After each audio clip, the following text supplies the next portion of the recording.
let's start the stage with the amazing theme that we are here for. So would like to invite very quickly to introduce the theme of today's event, Mr. Ajay Bhatt sir, ex-global president HR in TAS Pharmaceutical. Can we have you, sir, on the stage, please? Yes, sir. Let's give a round of applause, everybody. Welcome. Thank you, sir. Please, over to you, sir. Thank you.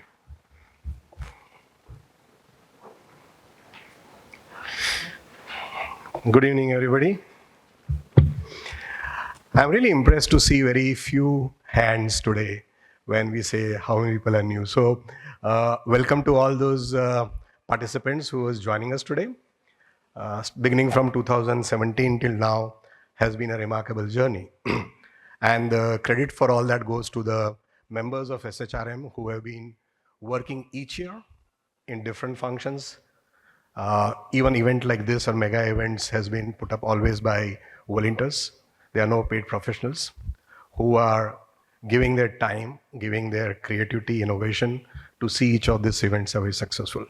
So I know you'll see some of us on the stage, but I would like a brief moment along with me to applaud all those people who have made this event possible. A brief round of applause. So today's topic is very interesting, and when I was told that I am supposed to do the introduction for that, I felt overjoyed. To some extent, I was not prepared also, but I found this a very interesting topic because last 35 years of my career, I have been working in human resource and had opportunity of working with great leaders, great CEOs, leaders, and learn a lot from them. So the topic today is HR from CEO's perspective. I know each of us in HR are always very keen to understand what does my CEO, what does my leader want from me? What does he want from HR? Some of us are sometimes overjoyed, and with all due respect to the CEOs sitting here, nothing to you, but some of us would be perplexed also that what do they want from us? And I think this is a good opportunity for all HR professionals today to hear it from 4 very successful CEOs who led their business across different industries, the healthcare, the pharma, the chemical, the manufacturing, telling us what is human resource contribution from HR CEO's perspective. I like the second part of the topic, which is more intriguing to me. And the second part of topic is how progressive CEOs and HR leaders are co-creating the future of work. To me, the future of work is no more future. 50% or 25% of this room is the future. And the future is staring right at us right now. And it is staring at us without blinking its eyes and saying, guys, what are you going to do? The Gen Zs, the millenniums, some of them are already sitting here in this presence. I see many of them in nice t-shirts sitting here. They are redefining the ways of work. The Xenex employees like us, who had created value proposition, employee value proposition, which we very proudly used to talk about, are no more relevant for the future generation. And HR has been partnering with the CEOs and the leaders since 1990s, 1985. Initially known as personnel management, labor welfare, then there was a stage of industrial relations. Then came a trend of human resource development. HRD became very progressive, and now we are in a stage of being called as a strategic business partner. So we have evolved. The HR journey also has evolved along with time, and HR has played many roles, right from being a supportive function to a strategic business partner, to a conscience keeper, to people whom you need to go to when COVID happened, and a lot of other things. As I said, in my careers of 35 years, I began with the management trainee, and I had opportunity of working with some of the great HR leaders, CEOs. I worked with a brief about myself. I worked throughout my career in human resource in healthcare. Started my career with Sun Pharma, then worked with Zydus Torrent, a company called Abbott, a multinational, worked in India and abroad, and then back with Intas since 2018. So throughout this career, I had an opportunity of working with professional CEOs, entrepreneur CEOs, promoter CEOs, and with them, I had excellent opportunity of learning some of the things which I learned from them. Some of them are being, what is the business? What is the value we contribute to the business? So that's where they look at. What is the kind of culture HR helps the business leaders to foster? What is the kind of development ethos which HR is, excuse me, I'm sorry. Yeah, what are the kind of business problems HR is helping them to solve? Because often the business problems are resultant of human resource capabilities or culture.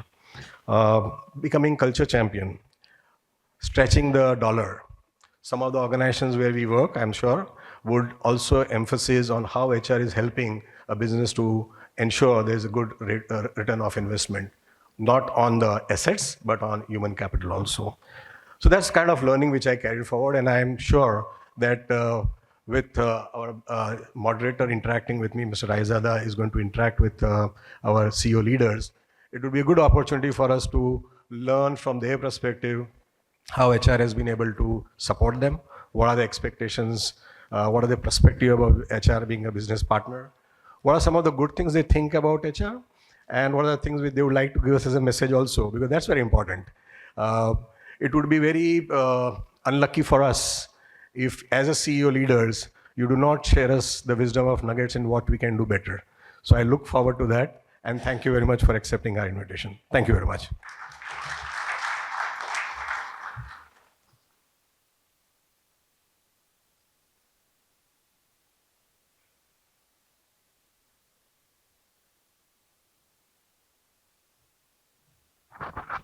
So thank you so much, Ajay sir. Means a lot. And we have something special. So something, because after, let's say, a 5 minute, you are not going to use your mobile, because it's a strict instructions from the dignitaries that let's keep the mobile aside and let's focus for the objective that why we are here. So before we do that, can we have a screen? Okay, so the last time you are using your mobile, you can scan this QR code, and आज event में जितने भी आपके photos, जिस photos में आप होंगे, वो आपके सारे फोटोज आप इस QR कोड से डाउनलोड कर पाएंगे, right? So you no need to ask to anyone मेरे फोटो कहाँ है, क्लिक हुए नहीं है. So you can scan this QR code, and once event is done, you can download all the photos from this QR code.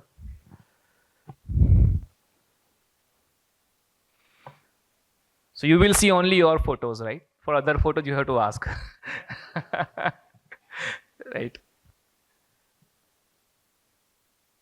So thank you. So moving forward, now would like to introduce someone who is, whenever I'm meeting him, I always get inspired, and he is going to moderate today's session. But when he came today, I told him, sir, you are looking so handsome today. And you will agree with me when sir will come on the stage. But let me introduce you. એમ પણ મને કીધું છે કે ભાવિન વધારે કશું બોલવાની, ज़्यादा बोलने की ज़रूरत नहीं है. But still, I'll take this privilege to introduce him further. So, would like to invite Dr. S.K. Raizada sir. So, would like to take this privilege that he is known as HR and IR guru with more than 43 years of experience. And he superannuated from Piramal Glass as a global CHRO and chief mentor, Piramal Group company covering transnational geographies. Recently, he completed his term as a chief mentor with Piramal Group, and at present, he is independent coach, mentor, counselor, and a great negotiator in HR and IR matters with the reputed clients and organization. Adding to that, well-known, out of his experience and varied industries like Amul Dairy, Gujarat Steel Tubes Limited, Ahmedabad, Bell Ceramic Limited. His net worth contribution is amazing. Apollo Tyres Limited, Baroda. So you can see the great names. Vice President HR with Reliance Industries, Jamnagar. Youngest Vice President HR, with Reliance Industry Limited. That's a great achievement that sir has. Then multiple awards like Gyan Ratna Award, Vijay Ratna Gold Medal. He is regarded as one of the top 100 successful HR professional in India, and also HR Best Practices 2015 and 2017. His name is published. So that is amazing. Lots of thing. and awarded honorary doctorate degree from Jiva, Theological Open University in 2016. So, sir, it's a great our honor to have you with us. Would like to invite Dr. S.K. Raijadas, sir, with a round of applause from everyone. Sir, please.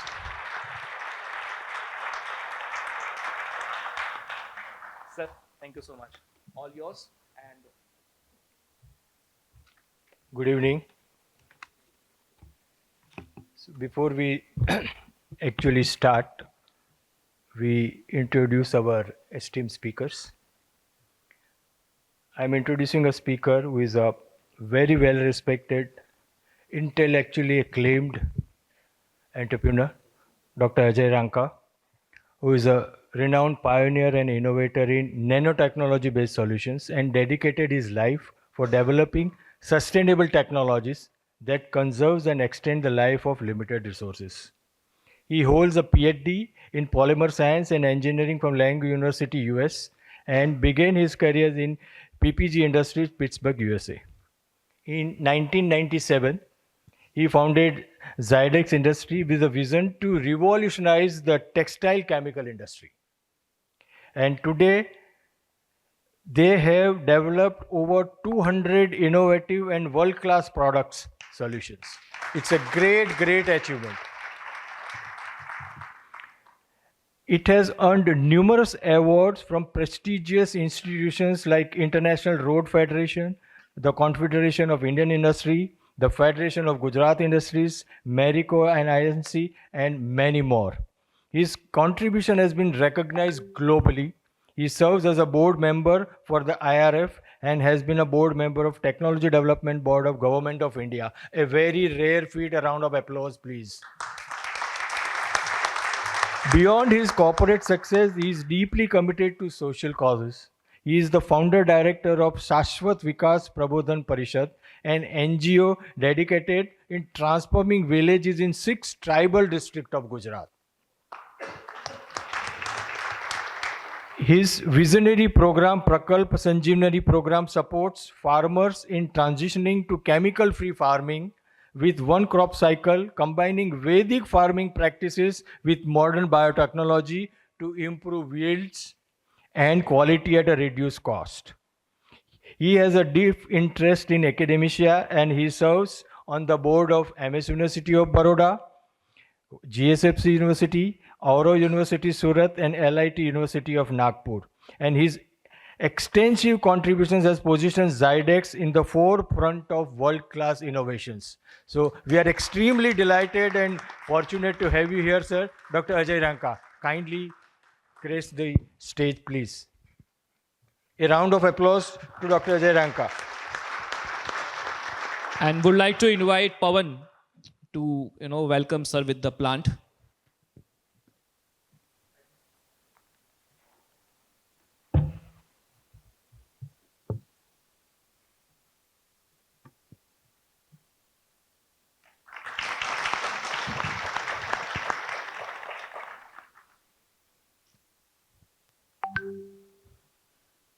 So to moving further, would like to invite Mr.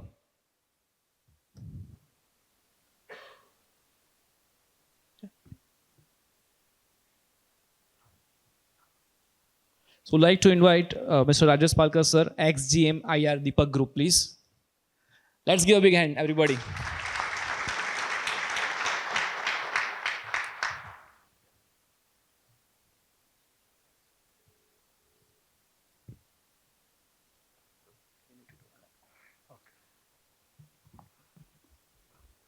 Thank you, Bhavin. Thank you, sir. Welcome all. It's a great, delightful sight. I welcome Maulik Bhai to please take the dais. Maulik Bhai, please. I am really thankful, Erin Bhai, to give me an opportunity to introduce Maulik Bhai because I think I'm very fortunate to be associated with him for so many years and in so many different situations. And I can give my, rather than making a formal introduction, I would say some informal things. He is probably one of the most down-to-earth CEOs. And he believes in learning the smallest thing. So that is his quality, and that is very essential. Now I'll just formally introduce Maulik Bhai. So Maulik Bhai is Executive Director and CEO of Deepak Nitrite, and he is a very young, dynamic, innovative thinker who leads from the front, is on sustainable operations and collaborative efforts by using LACE to deliver more, has made responsible chemistry as an integral part of Deepak Group. His forte has been a fine balance between generating business and delivering community welfare for inclusive growth. A third generation business leader, he believes in making in India, for India and the world. And Maulik Bhai, it has always been an inspiration when I talk to you. And I would like to share, he had not asked me, to disclose. Although he is not keeping well, he has managed to be here. That is his spirit. Thank you. Thank you. Thank you so much, sir. So would like to invite Karthik. Welcome, sir, with the gifting plant, please.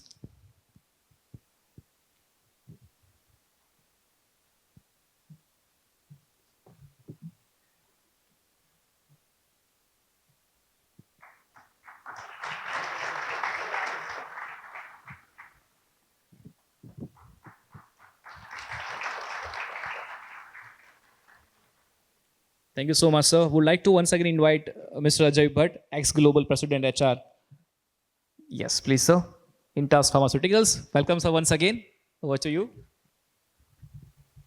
Hi, good evening, everybody. Surprised to see me again? Not. Thank you.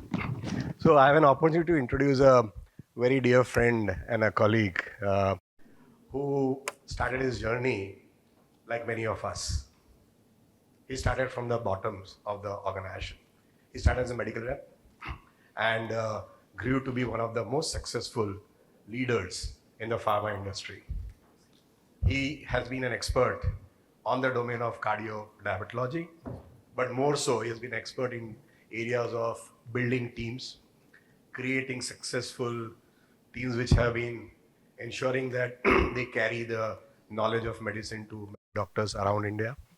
And at a point of time when he felt that being a professional is not what he wants to, he decided to embark on his own. And he is a first generation CEO, founder member of Ajax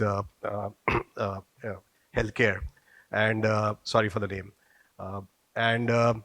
It's a privilege for me to know him over many years, learn from him, and see how he has been able to be a successful professional and then change over to a very successful CEO. Throughout my interaction with him, one thing I always found very amazing was his equal passion for people and products.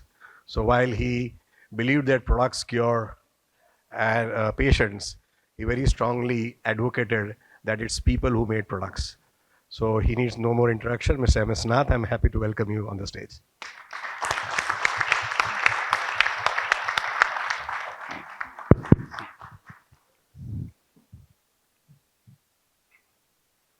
Thank you so much.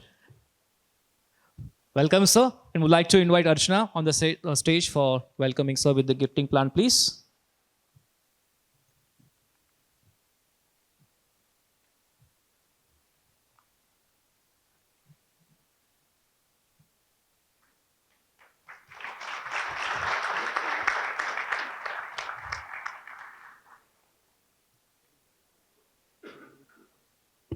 And for inviting next dignitary, would like to invite Amit Karandikar, sir, people leader of Orbia, member of Management Council of, Netafim. Sir, let's give a big hand. Always fit and fantastic, Amit, sir. Thanks, Bhavin. Good evening, everyone. I think I'm standing in between a very august dais and Rajada sir, but I'll take 2 minutes to introduce Nikhil. Nikhil, of course, you can read his bio, but I know him for last 18 years now. He was my boss in Elite Core when I joined. When I pivoted from manufacturing to IT, when other than using laptop, I had no idea what IT is. He actually convinced me to take a risk in life, and he actually met me in a hotel because he thought if I would meet him in his office, perhaps I would think otherwise. So he invited me to a hotel Pride in Ahmedabad. And then, of course, he was, honest and kind enough to tell me, Amit, after this meeting, if you feel that it is making sense, come and meet me in the office. So it was a reality check for me. So that's Nikhil. And just if we get 20 years back, 25 years back, when there was an exodus of, Indian talent moving to US, there was a set formula, you do your BE or MCA, and parallelly you apply for H1B and you fly. Nikhil had immense opportunity to move to US, but now today we talk of India shining and India conviction and all. He had that conviction since then. He decided not to move to US, be here in India, build a product company. When the world was running in India for services companies, like, with all due respect to them, TCS, Infosys, he decided to be part of a founding team where they build a product company. If you have heard of products called CyberRoam, Crestel, we were into telecom billing software, internet security, and believe me, building a product company in India, in Gujarat, 27 years back was a tough task. And he was convinced. Only 5 people with him. He was initial members. Then there is a story. I worked there for 5 years. We had a 800 strong team. As a CEO, for any HR, he is a dream CEO to work with. Sometimes I used to feel there is a role reversal, whether he is an HR head or I am an HR head, because he would argue so convincingly about people, because he told me, Amit, for IT, people is the only investment, because I predominantly came from manufacturing, where we got labor cost is 8%. He said, Amit, my labor cost is 80%. So understand this concept very well. And I think that was a dream for me. I would not talk much, you would listen him. And Nikhil, can I invite you on the stage, please? I work with him. I lost my hairs. His hairs are still black and growing. So not because of him that I lost my hair. I mean, let me correct it. Yeah, it was there that time, absolutely. Thank you so much, sir. Would like to invite Seema to welcome sir with the gifting plan, please.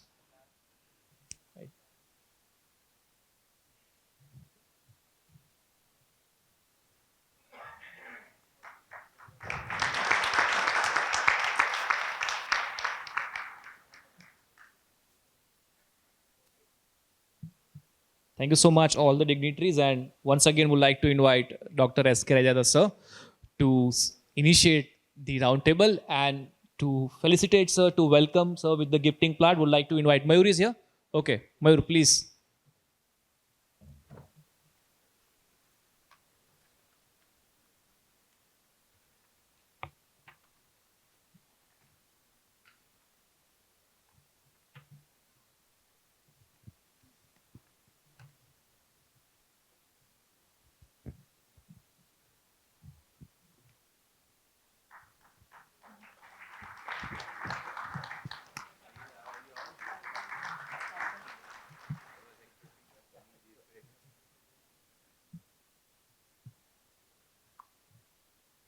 All right, I think we have more than 200 years of experience on the dais, and it also sends me jitters to start with all the stalwarts. But as we feel, जो चलता है वो नहीं चलेगा. If that is the case, how the top management, or we call it a CEO, we call it chief executives, top management, what do they think about HR? Finally, we must understand कि उनकी अपेक्षाएं क्या है और क्या उनकी अपेक्षाओं में हम खरे उतर रहे हैं. So my first deliberation, I start with Dr. Ranka, that how you look at HR. बड़ी किताबों में हमने पढ़ा है, बहुत जगह पे बड़े बड़े अच्छे सेमिनार होते हैं, ये भी अच्छा ही है, that HR is a strategic partner. So what do we understand? What strategy HR has to employ, or what management thinks that HR should do to become a front bencher rather than a back bencher? Sir. Okay, let me first thank all of you for coming and inviting me and being part of this deliberation. If I want to tell you in one line, what do I see as HR? What is your function? So, your function is to create constant manageable pain in the company. So, you will say this is a funny one. But that's exactly describes the entire scenario, what all the HR processes are supposed to do. Constant, manageable pain. Because without pain, you cannot be healthy. Your organization cannot be healthy. So it is almost like an exercise. So that's my description of when I look at HR. Is HR creating enough pain? Then they are doing a good job. Otherwise, not. So that's your benchmark. Okay. Now, second thing, what he asked is, at a strategic level, should strategy department and the HR department should merge? Now, this will have multiple answers. Depending on the company, this can be done or cannot be done. If you are a very, very highly technical company, then maybe it is not a great idea. You can keep your HR department as HR department, but your divisions which are highly technical departments, there should be a sub HR function existing in that unit, which not only understands the strategic direction, the technology, and then understands where the value can be created by the HR. And then that becomes part of the ecosystem.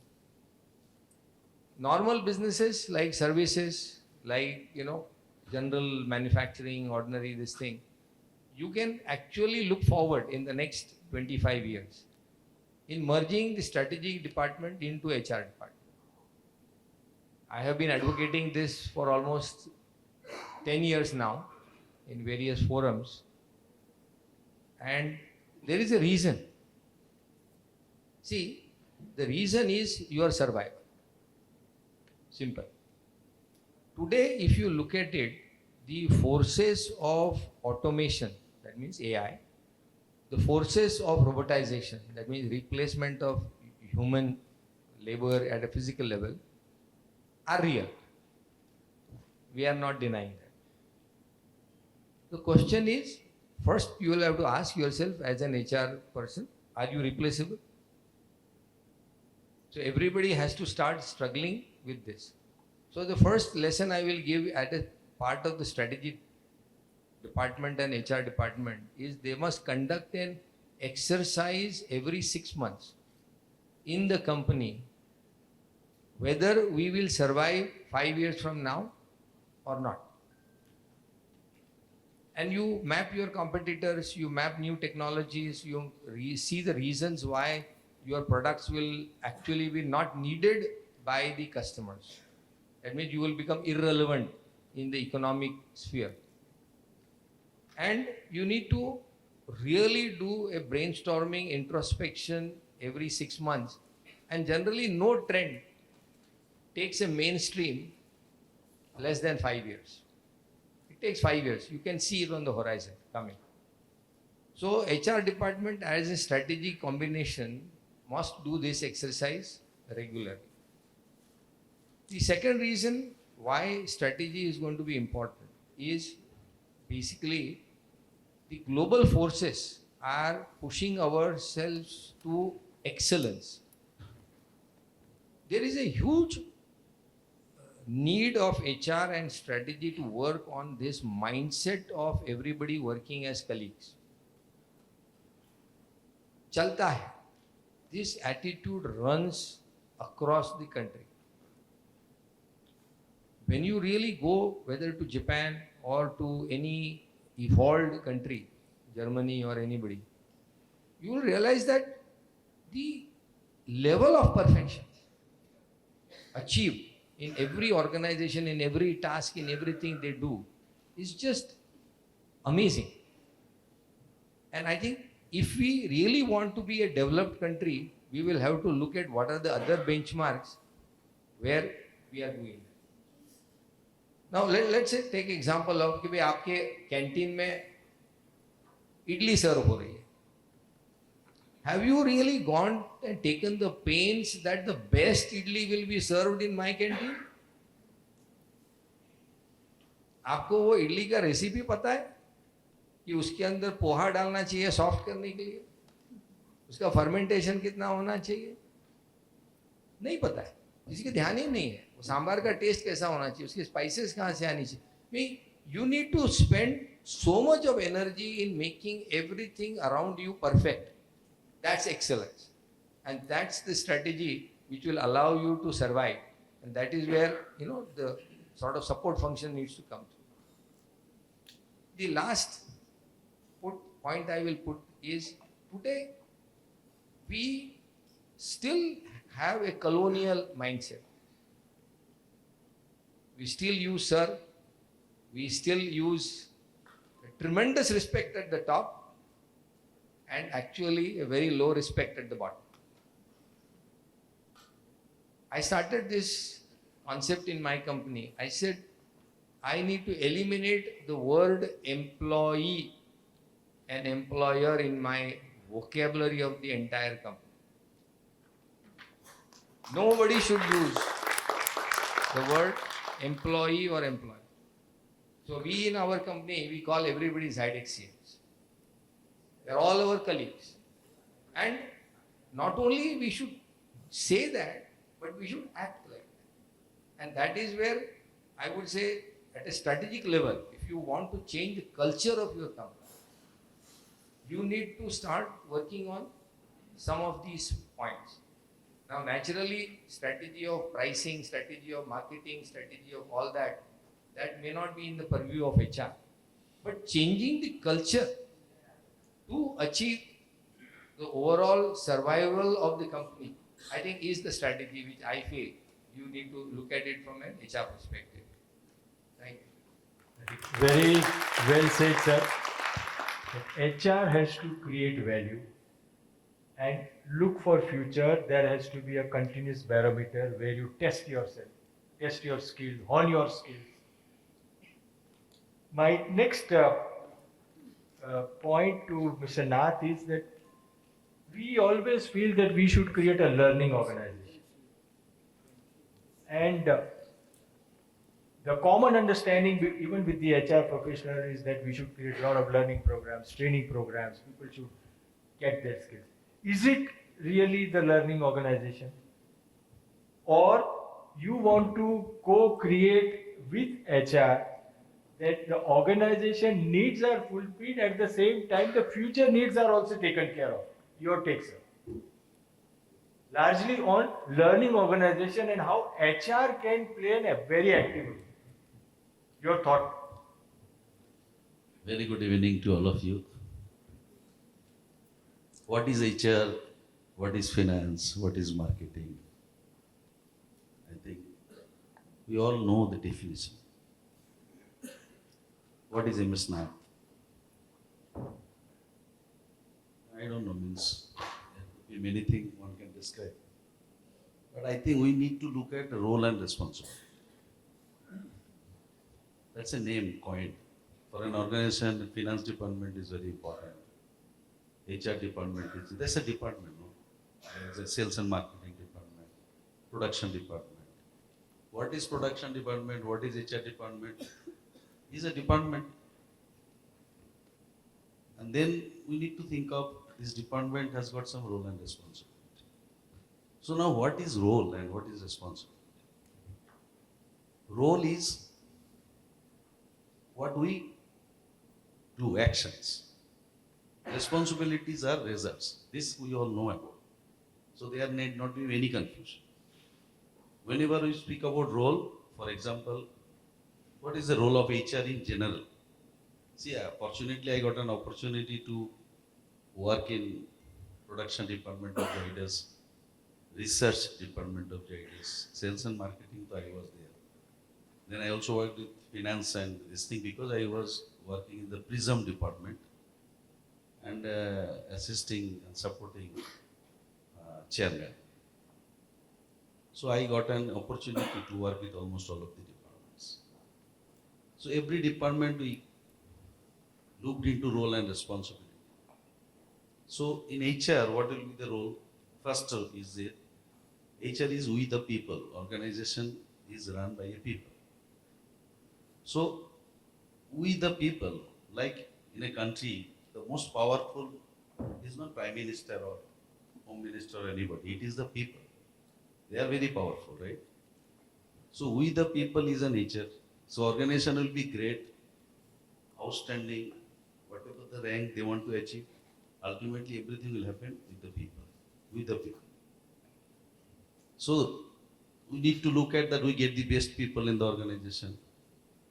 And then once we get the best people, through a proper systematic skill and fitment, because there are people, I need to get the best talent for the best task. So for which task I am recruiting somebody. Once I recruit it, and then on that task, according to the organization, there is a training and development. So I need to focus on those areas. That training and development is properly happening or not. There will be clear-cut coordination with the CEO of the company. See, there one thing that we need to always remember, we cannot work to make somebody happy. We need to, if I work to make my organization successful, no, everybody will be happy with me. Isn't it? So if you are I see a lot of young people over here, you need not to work. In my entire life, I never worked to make anybody happy. I have worked as per the guidelines of the organization and for the result that was expected out of me. If I am focused on that and with my hard work, honest, sincere work and continuous learning, if I can bring that result in that particular situation, everybody will be happy with me. So therefore focus on your role and your responsibility to what is given. Understand that very well. And once in a nature you get it, you have actually more responsibility because entire success of an organization is dependent on nature. For me in my organization, my pillars are my finance person, my HR person, my sales and marketing people, and as well as the product development. So these are the 4 pillars which makes my organization successful. But everybody becomes successful and HR is not getting to unable to get a right person. So ultimately nothing is going to be helpful. So that learning and development is actually keeps us relevant and competitive. So therefore that should be very, very important area to remain relevant, to remain competitive. What we know is very, very important. But what we can learn becomes more important. So therefore, continuously put an effort that what I can learn to make it better. Find out opportunities, find out the way, innovative way to do it. Everything is changing. In our time, the expectation of the people was different. Today, expectation of the people are different. Because current generation, you think of 70s, there was fight for food, right? Then fight for shelter. 80s, everybody should have go home.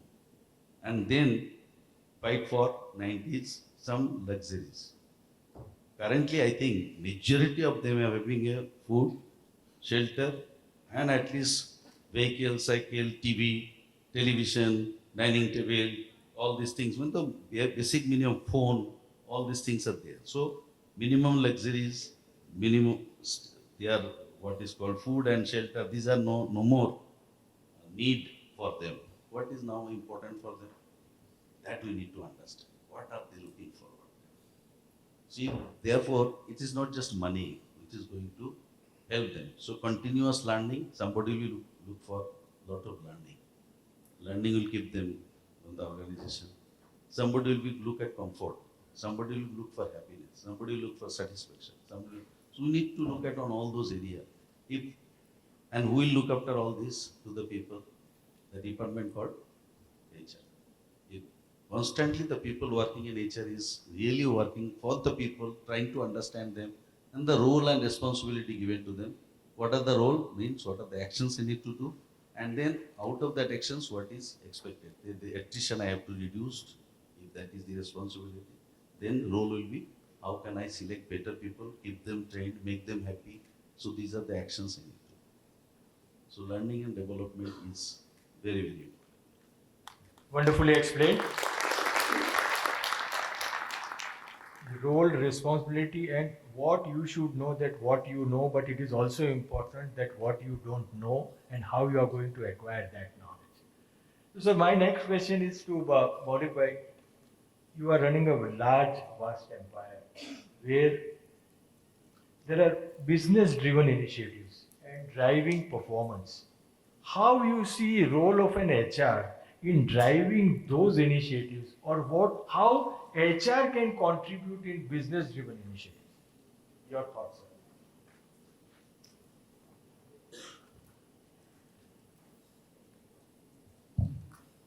Hello.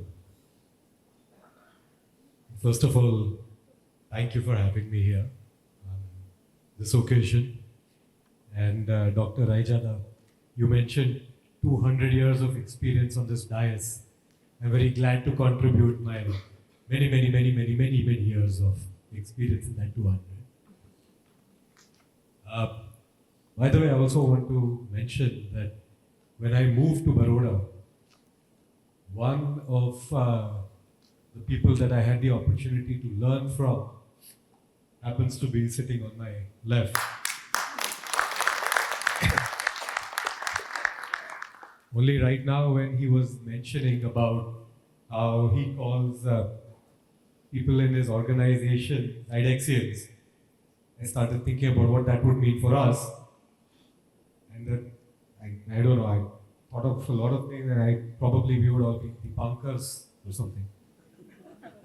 But in short, I can say that with regards to your question, what is the role that HR plays?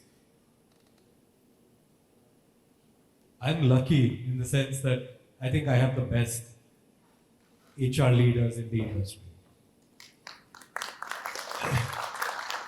And I think that the organization has grown simply because of the tremendous amount of commitment that they have placed. When we look at performance occurs in the normal parlance. We refer to performance as profitability. And we refer to performance as how is my company growing. If the company is dropping, that's also fine, as long as others are dropping faster. And if it's growing, is it the fastest? So we refer to performance in a very relative manner. And nobody is more attuned to that than HR, because HR is all about the ebb and flow of talent. But HR is also the only department in the whole organization that operates on a two-way street. Everybody else, procurement, marketing, operations, something is given to them, they do something, and then they give it on to us. HR ensures that something is traveling one way as well as traveling the other way. That means that the job of HR is essentially to make sure that the intention matches the perception. हम English में बोल रहे हैं, वो हिंदी में सुन रहे हैं. So we may believe that we are an employer of choice. We may believe that we got all these awards that we won. Half of those awards may have been paid for. Look at all of these great conclaves that we went to. We got this award, a great place to work, this, that, etc. But does the employee feel valued? Does the employee feel like they have contributed meaningfully to the organization? Oh, the organization had performance. Did the employee have performance? Did the employee grow when the organization grew? it's not about the quality of the CV, but it is about whether that particular employee is able to put their collar up when they say that they are with this organization, and everybody in that person's room is able to say, aha, okay, then what are it? Can you help me? Can I also get there? And that should be the HR leader's role in shepherding the perception of the employees and the stakeholders to the leadership and the intention of the leadership to the stakeholders. And in terms of performance, we experimented with this in Deepak. We decided that we will have an x-axis and we will have a y-axis. On one axis, we will have a financial growth. This is what kind of revenue growth we'll have, performance, profitability growth we'll have. But really, does every employee genuinely care so much about that?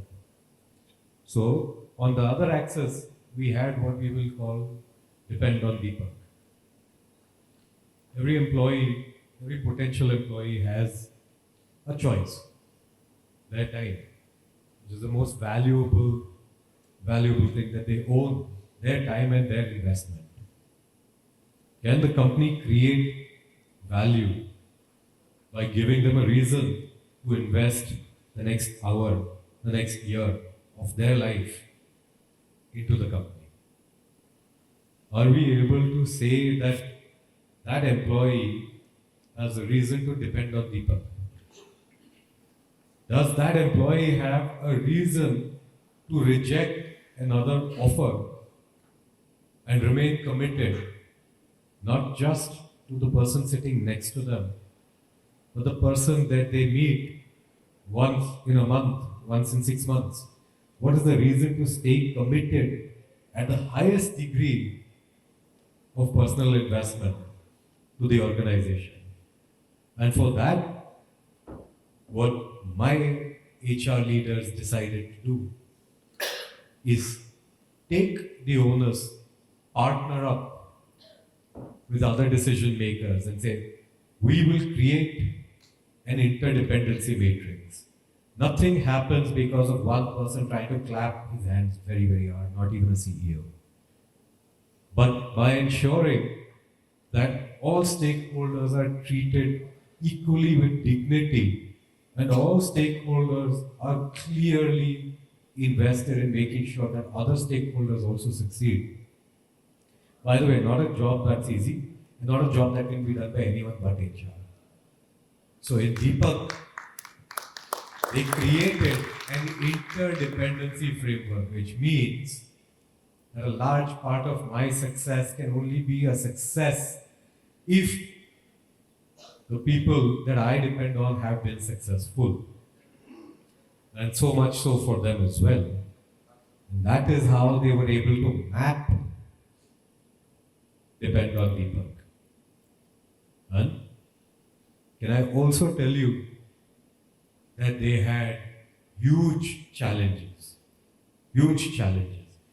It sounds very easy on paper. Everything looks, by the way, I've learned this over the last many years. Everything looks easier on a PowerPoint. Everything looks easier on a whiteboard. Because on those things, right, what you are showing is just logic. And HR operates in everything other than logic. You have to spend your time trying to make, all of you have to make people believe that their self-desires and self-goals are aligned with the company. The company's performance is being measured by people who are not even within the company. So, the HR fraternity, I hear all of this conversation about AI and all of these things. I do believe that the role of HR will never disappear while people are still working in organizations. But the impact that you can play wildly depends on whether you are able to convince the CEO that human and humanity is critical to the growth of the organization. And in our company, I think that that has been one of HR's greatest success stories in making sure that the human, the humanity, the humbleness, and the dignity of the individual at every level, senior, junior, doesn't matter, they've been able to spot leadership at every level. And they have been able to put people front and center to performance, not profit. Wonderful. I think a lot of kudos to the HR function. कि पंख काफी नहीं है आसमानों के लिए, हौसला भी चाहिए ऊंची उड़ानों के लिए.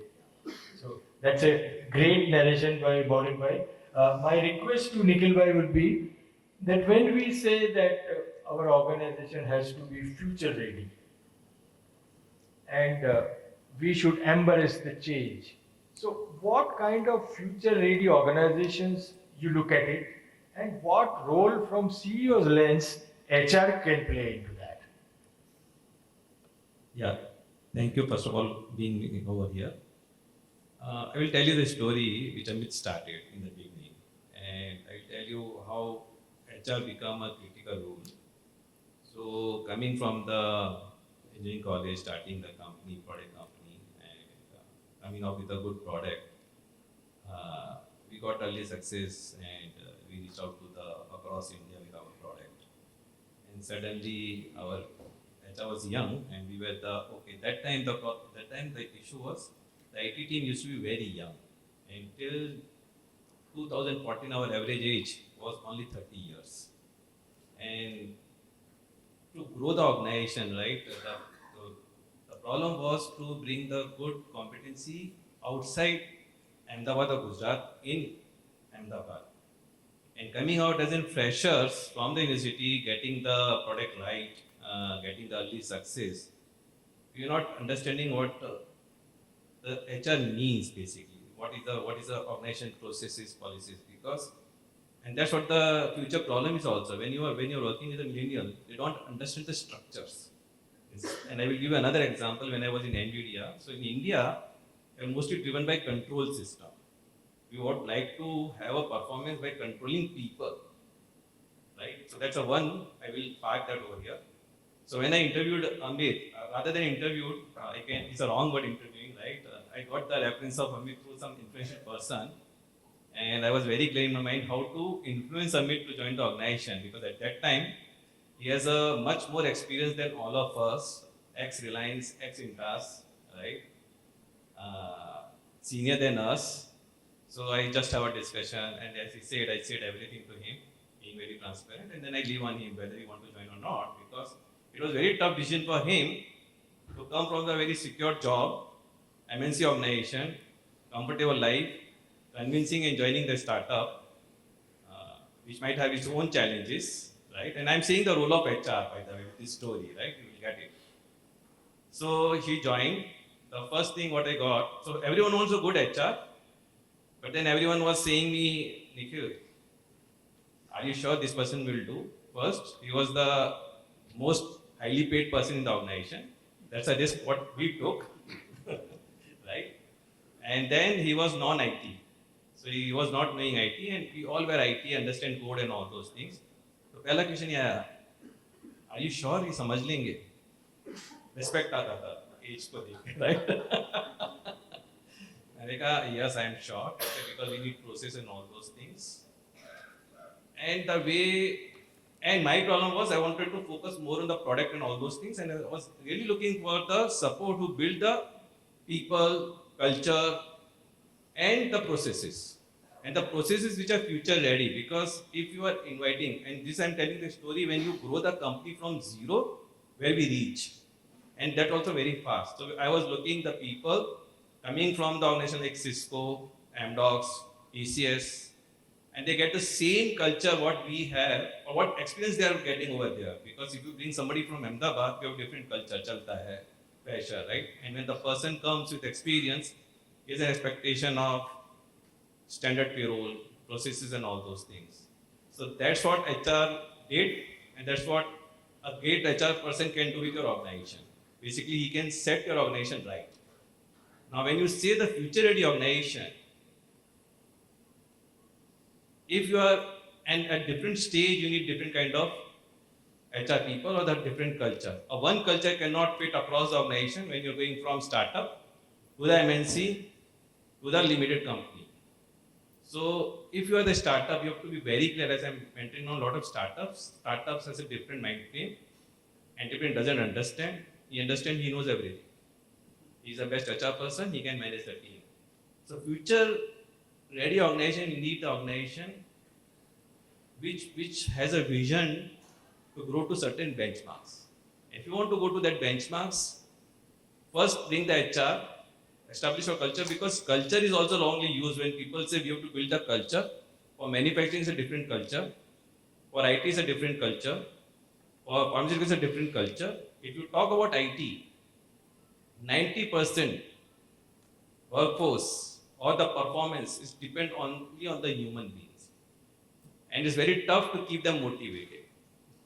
Now, when you talk about the future is identifying two things. One is a system of records, and second is system of engagement. And in every work definition is coming very prominently, what is system of records? If you talk about finance and accounts, accounts is a system of records.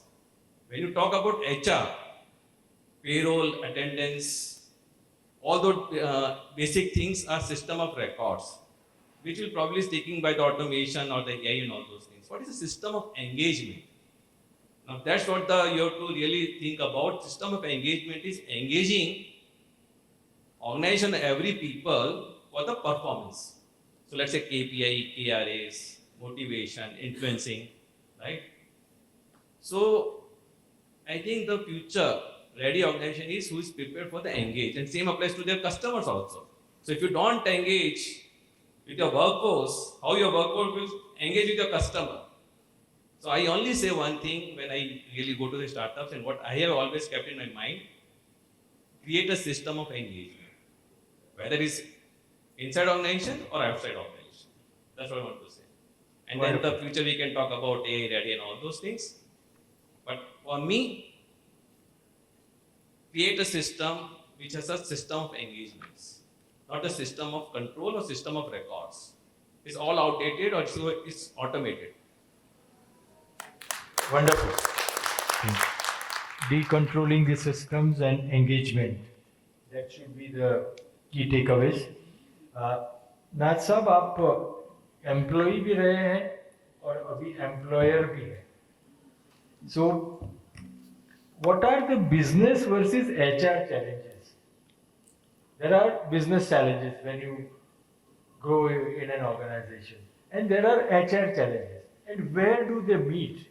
According to you, how HR can meet those challenges? Largely, there is at times, I would say, conflict of interest, business versus HR challenges. So your views and how one should look at it from employee's perspective, because largely it's a helicopter view where you see the entire organization unbiased. Today, those who are working in human resource department, what could be your maximum challenges? Could be getting the right people and the right treatment for the right job actually, right? Now, how do we really get it? Means, one side we say there is an unemployment problem in our country. And another side, I have not seen an organization who says, I have a vacancy, I don't have a vacancy. So every organization has 10%, 1%, 5% vacancies, right from a grocery shop to an billionaire company. And another side we are saying there is an unemployment problem. So something, there is a gap of fitment. So right skill versus right fitment.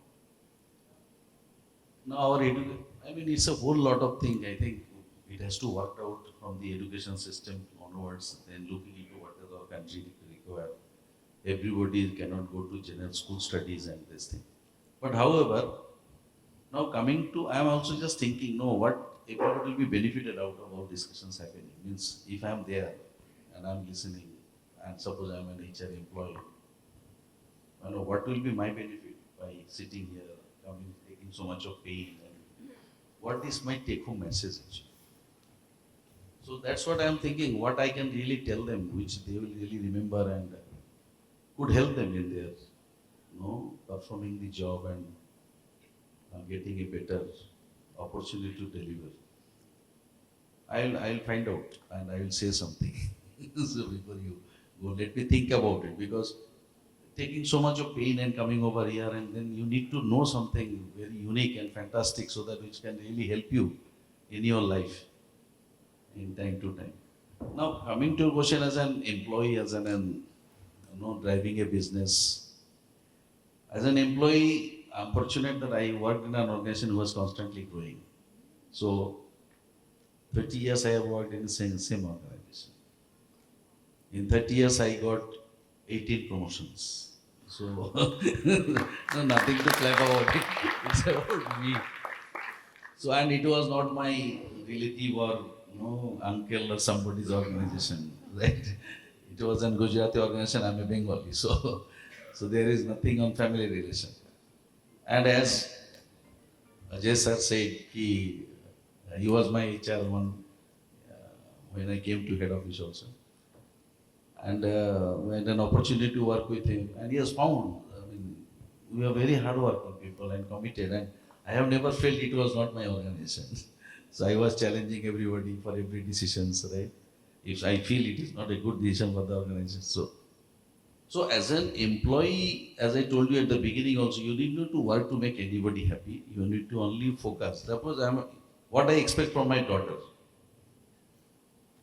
When my daughter or my son will be best daughter or best son, when they love me very much, do everything for me, cook, make good food or bring something to me, no.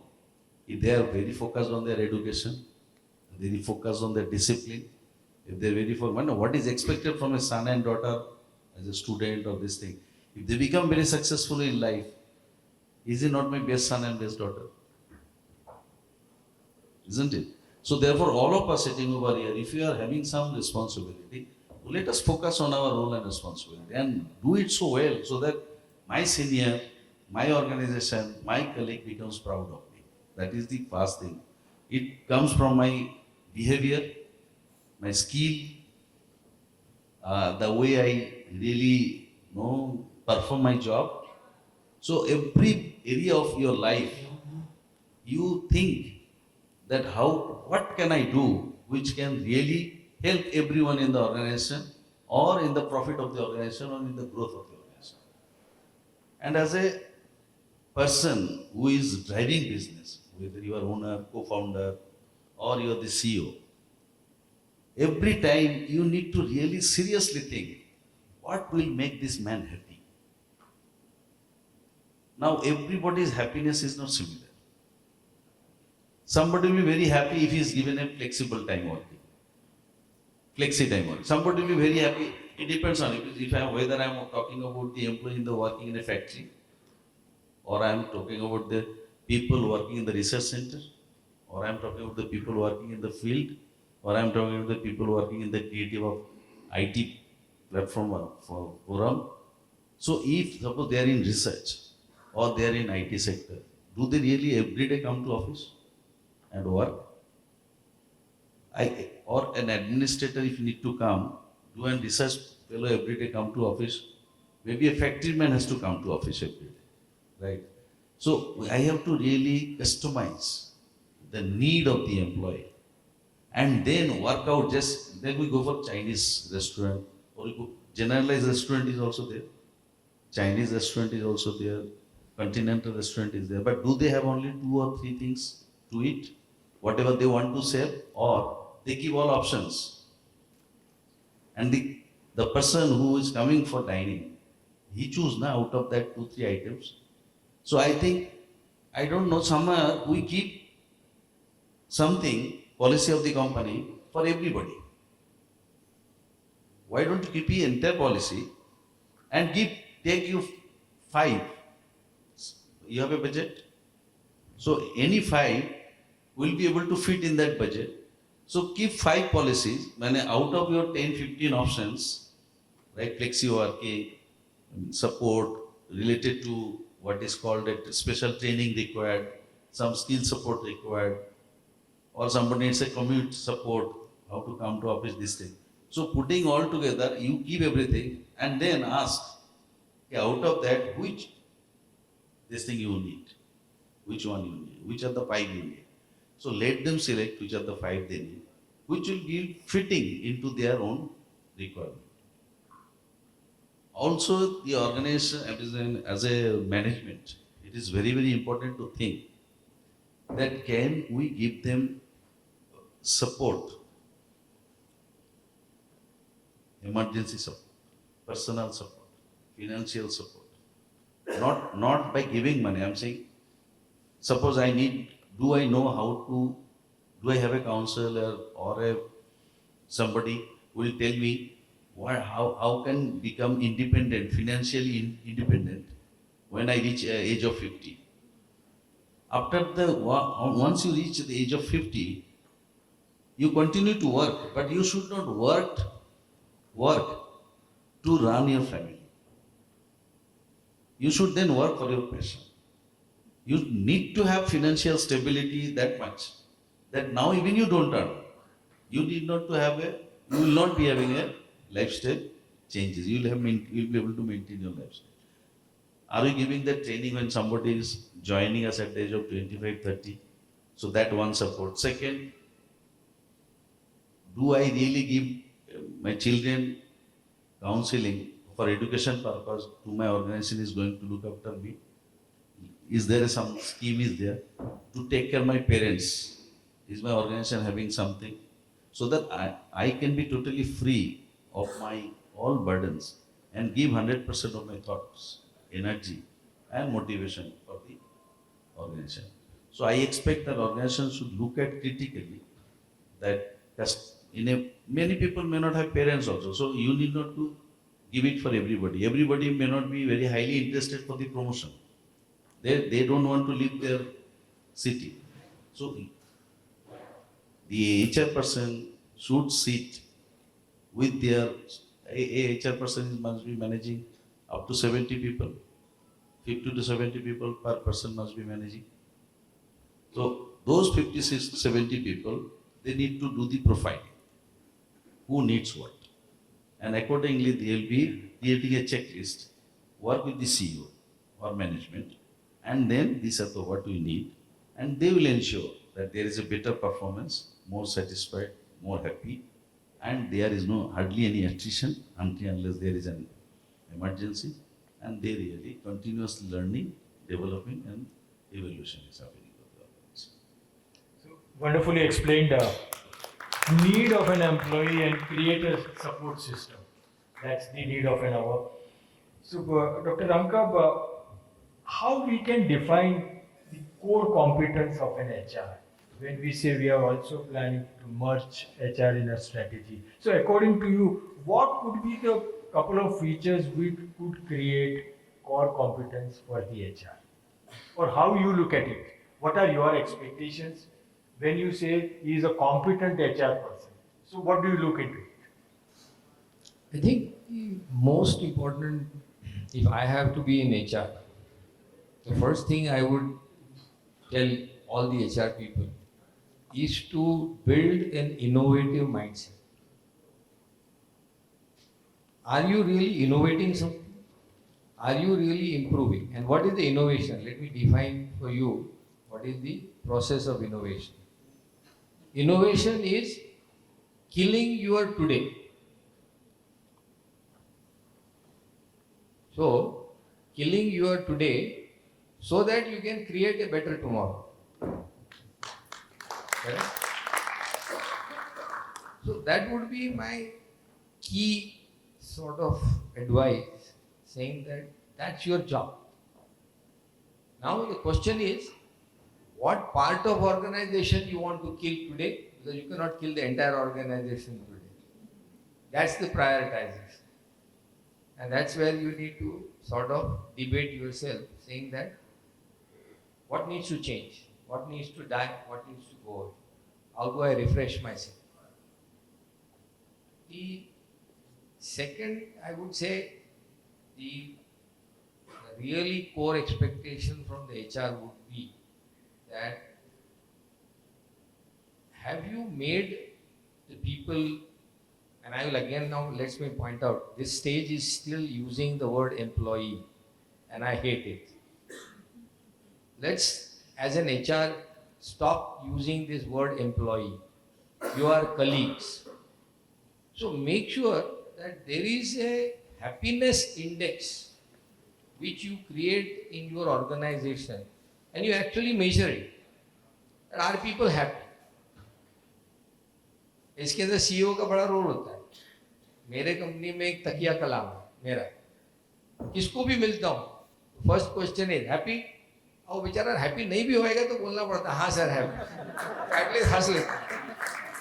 तो happiness is very important. The third thing is you must create a culture which stems from our Karma Yoga in Gita. See, everything is not in your hands. There are so many circumstances which decide outcome. So जिसको हम कहते हैं एक culture create करना है, तो आप करते क्या हो, you want to basically work. तो कर्म कैसे करना है?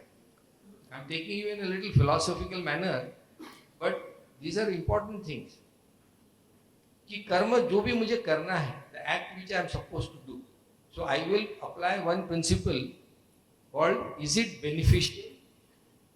That means, is my organization, whatever it does, is it beneficial to organization or to myself or to individual or to somebody else?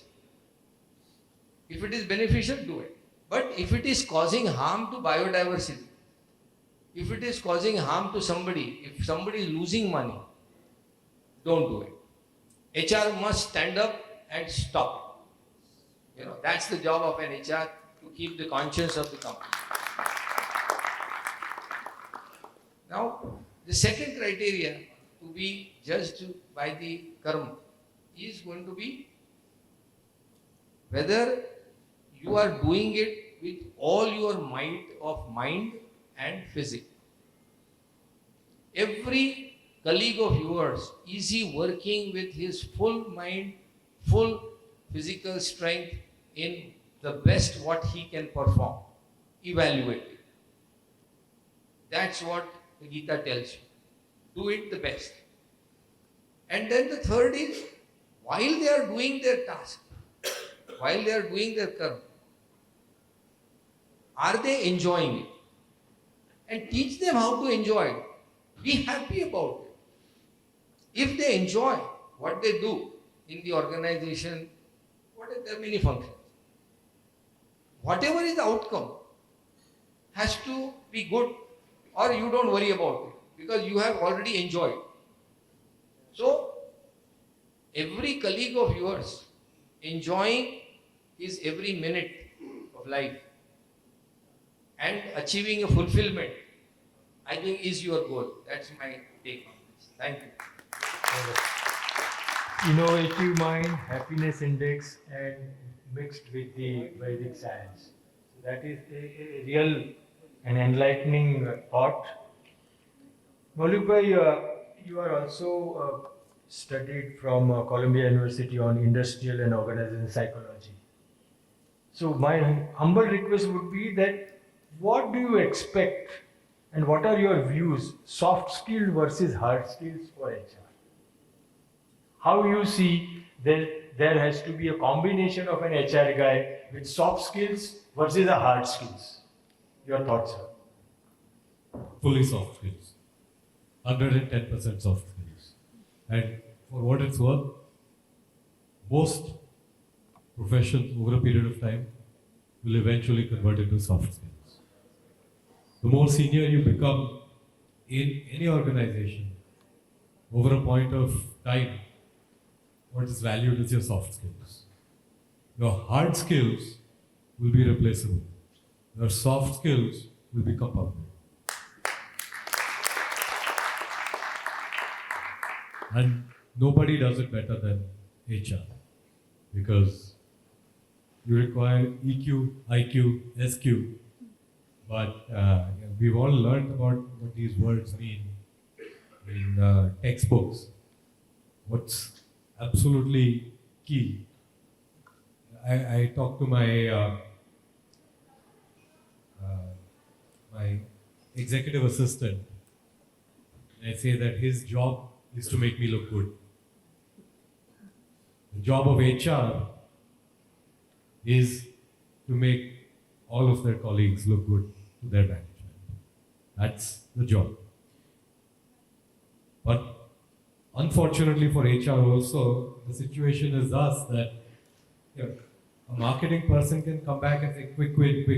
वो उसको तोड़ दिया, वो customer को लेके आया मैं घर पे. Finance can say something similar. Procurement, operations, everyone can claim quick wins. What is a quick win for HR? Everything is hard work, and success will happen over a huge period of time. When my HR leaders come to me, they say, "Sir, 2 minutes का काम है." I say, "ठीक है." Part. They put a big folder on the table. And they say, "ये 2 minutes का काम तो नहीं." But as I mentioned, they have to take care of not just the conscience of the organization, of the people. They have to be the custodians also of the desires of the people. They have to make sure that colleagues are happy. But more than happy, I would add another word. Colleagues feel valued. Feeling valued is a compelling reason to create value. And this is easy for us to forget when we are focused on, by the way, I make chemicals, really boring, bakwas. Not bakwas chemicals, but like bakwas. When I was young, I remember I was on a flight with someone, and I hate chemistry, by the way. I hate chemistry. But I was sitting next to someone on a flight, and I was bitching about it. And I said, why couldn't my company be making Lindt chocolates? Why couldn't they be making Ferraris? Why couldn't they be making Aston Martin? Something fun. I can't even pronounce half the things that we make. वो सब short form पे काम चलते रहता है. And the guy sitting next to me, complete stranger, by the way, he tapped me and he said, "Just 1 minute, can I say something?" While we were landing. For 1.5 hours, he heard patiently about me complaining like a completely entitled brat who had taken so many things for granted. And he said, "Can I just ask you, if you were making Lindt chocolates, you would eat Lindt chocolates all day long?" I said, "No." If you were making Ferraris, you would be driving 24 hours in a Ferrari all the time, everywhere. I said, "No." I said, "Then how does it matter? You have that product, you can't pronounce it, you call it Lindt. You call that other thing, you call it Ferrari. Third thing, you call it Aston Martin. Product's name does not change what it does. But you are dealing with people who are making those things. And sometimes you have so much that you wish you could say to a stranger that just touch your life, change your life, and disappear. And you have no idea where that person is. And every opportunity that I get, I want to say thank you to a person I will never meet again. Because I don't even remember what that person looked like. But this advice has been one of the most valuable bits of advice. And by the way, when it comes to your colleagues, people who are working with you, they expect me to do something. They expect me to be good. They expect me to value them, and they expect to feel valued. By the way, for HR professionals, let me tell you one thing. The biggest problem that you will always face with your CEO, no matter what, These CEOs here are far better than I am. But you will face this problem no matter what. And that will be to get your CEO to create your KRAs and to get your CEO to appraise your KRAs, regardless of industry. But when I remember my children, someone asked them, "Oh, what does your daddy do?" And their answer was, they had just learned this. So their answer was, "My daddy makes pollution." And it's true, right? It's true. He does. He makes pollution. But also, and this is the valuable part that HR leaders will always tell the other. I keep feeling bad now about saying employees, so thank you. But this is the value here. Yes, he makes pollution, but he also makes value. And he tries his best to make sure that the world is better because what he created exists than if it did not exist. And that is the meaning of being valued. And if everyone who is there in your organization has one thing that they expect from you, it is simply this. Do they have the right, the opportunity, the freedom to feel valued? And if they do, if they have that space, in a nutshell, everything that I learned in organizational psychology taught me this, that HR essentially allows you to believe that you are able to create value. And that value will almost never be consistently compounded by hard skills. Unless you are in that kind of a profession where you're a carpenter or you're working in a performing art or something like that, it will almost always, in any enterprise which is governed by whether it makes profit or not, it will be gauged on the basis of how you have been able to compound soft skills.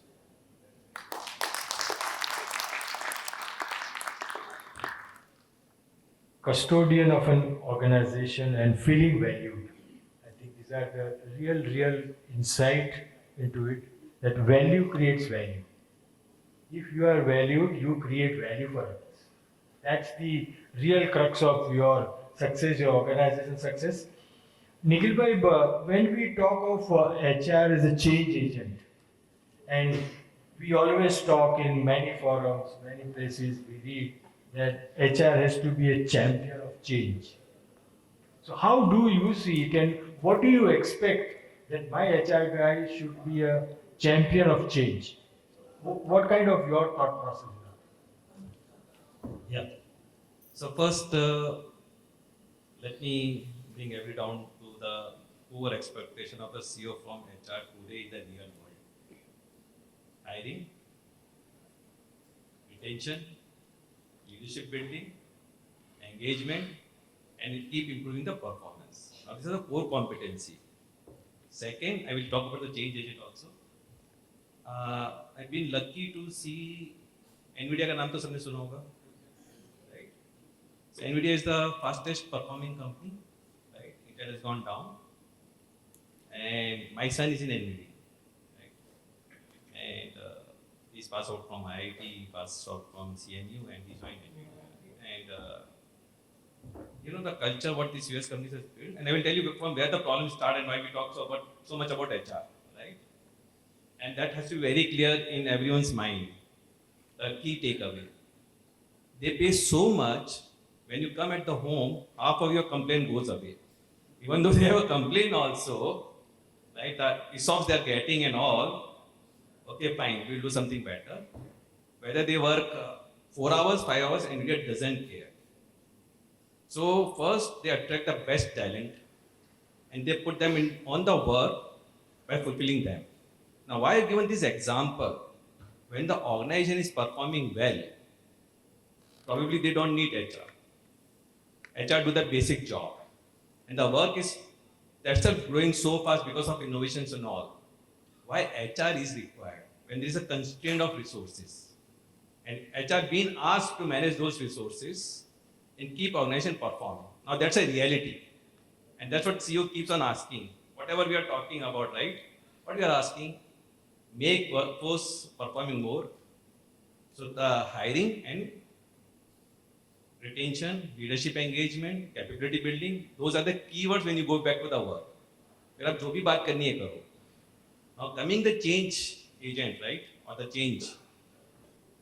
Why HR has to be changed? Because they are the catalyst. Organization grows every stages when they're growing, right? And when they are same level, then you don't need the change. And change is inevitable. If you want to grow, your people changes, your market changes, your product changes, your geography changes, you are interacting multi-geography. So the culture keep on changing if you are growing. You need HR with an open mind who understand the change. Who is like, you can say, the fluid in the system. First, they establish the trust on both the sides. HR, my experience, and I also felt myself, HR is not for the employees or the team. Sorry to use for the wrong word. When organization grows, HR is for the leadership. Because they don't understand how the time is changing. So they have to invest more time with their leadership to explain the change. That's the first thing, because they don't understand the workforce which is coming from outside. They don't understand when they're bringing the business from other different geography. They don't understand when the people coming from inside, how tough it is for them to accept their culture. So the first is, for me, the change management is the HR has to involve not with the workforce. They have to engage more with the leadership to bridge the gap between the change required to grow, not the feeling. And HR plays that role once they understand the vision of the CEO, why this change is required. That's just to tell. They become the catalyst. They work with each and every one across the organization, bridging that gap between the expectation and the change required. And that goes to the capability building, training, hiring better talent, right? And so on. So for me, that's a change management. When you grow, your people will change, your process will change, your expectation will change, and your culture will change. People say culture remains same. Yes, it remains the same. The values remain same, but culture doesn't remain the same. There is a difference between value and the culture. Value remains the same, but the culture of the organization, because if you're doing business in Japan, and if you're expecting the culture of to be India and drive India business in Japan, it will not work. But probably your values will engage them. So that's what I mean to say. Very well said, sir. You engage more with the leaders to create a direction. So bringing that how do we, Rankar sir, how do we create culture when at times the culture is agriculture? From there to create a engaged culture or a happiness index we talk. So how HR can play a pivotal role in cultivating, first is creating and second is cultivating the culture. Your view, sir. See, what we did in our company, I'll share with you. We said that what is our vision? So we ran a one full day workshop of aligning people on what they think should be the vision of the company. So I kept quiet and I just prompted them, gave them thought process, and it came out of them. So one is the vision of the company where everybody as a whole team wants to go. The second is the value system which you want them to sort of carry during their behavior, whether it is among themselves or outside with the customers or with the government or with the society. So those are the value systems, like prudence, like dedication, like many others. So you create what are the virtues you want. So this is how you prepare first round. There is a interesting thing which you might have heard. There was one propaganda minister of Mr. Hitler. called Goebbels. And he used to say that tell a lie 100 times and it gets accepted. I say tell a truth, tell what you want to say 50 times. So the first advice would be, if you have caught on to the right vision, if you have caught on to the right value system, which by and large came from them only, keep repeating them. Unless you repeat and repeat and repeat and repeat, it would not become part of your culture. It's just an untiring job. You have to just keep on doing. Suppose you want to place emphasis on cleanliness. So you have to actually show. Let me share a very interesting example. In 97, when I started Zydex and we established the manufacturing facility, so I told the guy who was hired as a factory, to run the factory, saying that I want the worker's toilet as good as the officer's toilet, and we are going to create a budget of 3.5 lakh rupees in those days to build that toilet. And he was like looking at me, sir, what are you doing? The toilet will go to, sort of pieces in 1 month. I said, look, this is my contribution in the society. I want to experience the best toilet they have ever used in their lifetime. Now what I used to do, every day I used to go to the plant in the first 6 months, and the first thing I would do is go to the toilet, workers' toilet. If I find one yellow spot, the whole factory would be on fire. My works manager had to come down, my utility guy used to come down, the guy who used to clean, maintain, he used to come down, and I used to take full parade. How this yellow spot has come, why this has not been cleaned up. And वो बोलने लगे, doctor साहब क्या करते, आते worker toilet जाते और जोर से चिल्लाना चालू करते.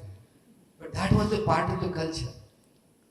I wanted to imbibe the culture that it has to be clean to the level which my export will expect me to. मुझे कभी बोलना ही नहीं पड़ा, मेरी फैक्ट्री क्लीन करो. बोले यहाँ इतना हंगामा करते तो उधर क्या करेंगे? ठीक है ना? So all I am trying to tell you is, culture building is a process which is hard, but you decide that this is going to be my culture, this is going to be right for my organization, and then keep on hammering. One day it will become part of the entire team and they will start accepting that as a part of the culture. Like in our company, we always say, right from purchase head to the plant to this, I said, गरीब आदमी का एक पैसा भी नहीं काटा. Worker हो, contractor हो, उसे कोई फर्क नहीं पड़ता. अपना नुकसान हो जाए चलेगा, लेकिन गरीब आदमी का एक पैसा अपने घर में नहीं आना चाहिए. वो पैसा कभी भी पनपता नहीं. This is culture. So when they listen to this again and again and again from the CEO, they also say, we cannot unjust to the society. We cannot be unjust to anybody. We cannot be deceiving our customer. We cannot be telling lie to a customer. This is culture. So this is where I would define that how you change your culture.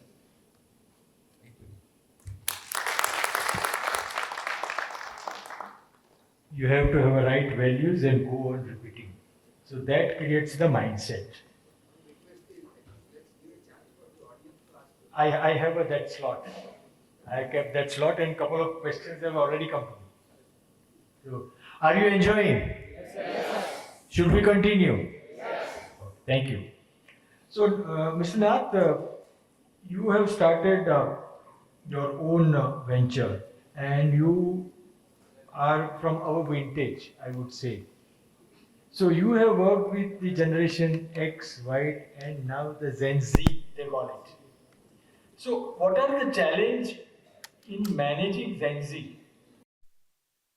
Are more exposed to social media.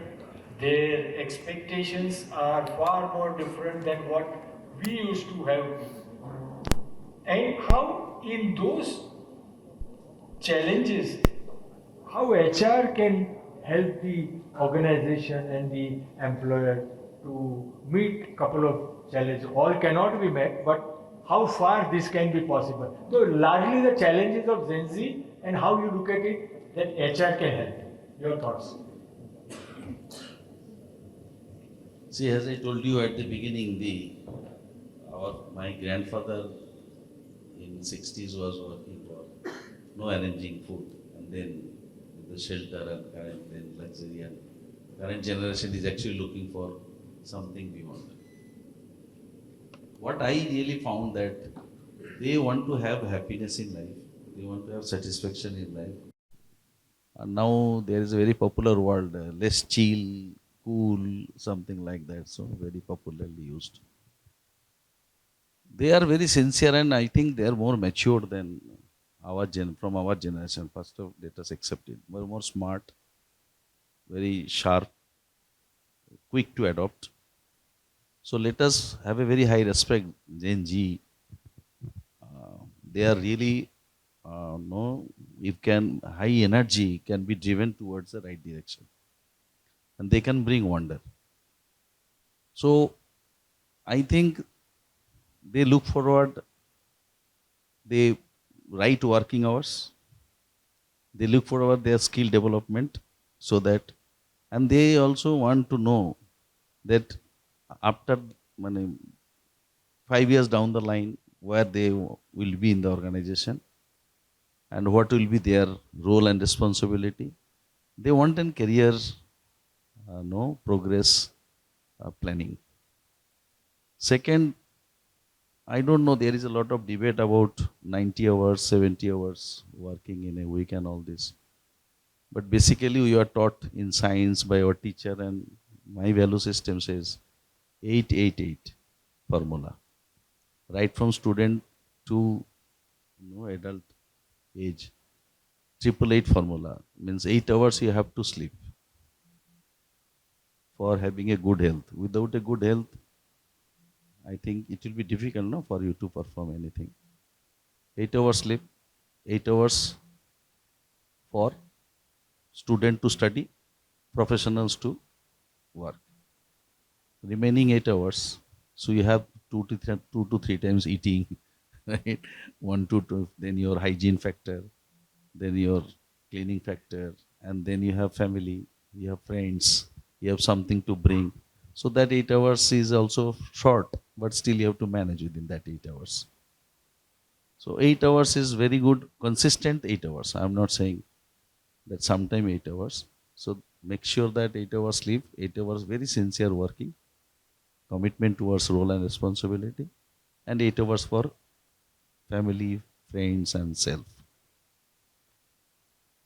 Now, if that is given,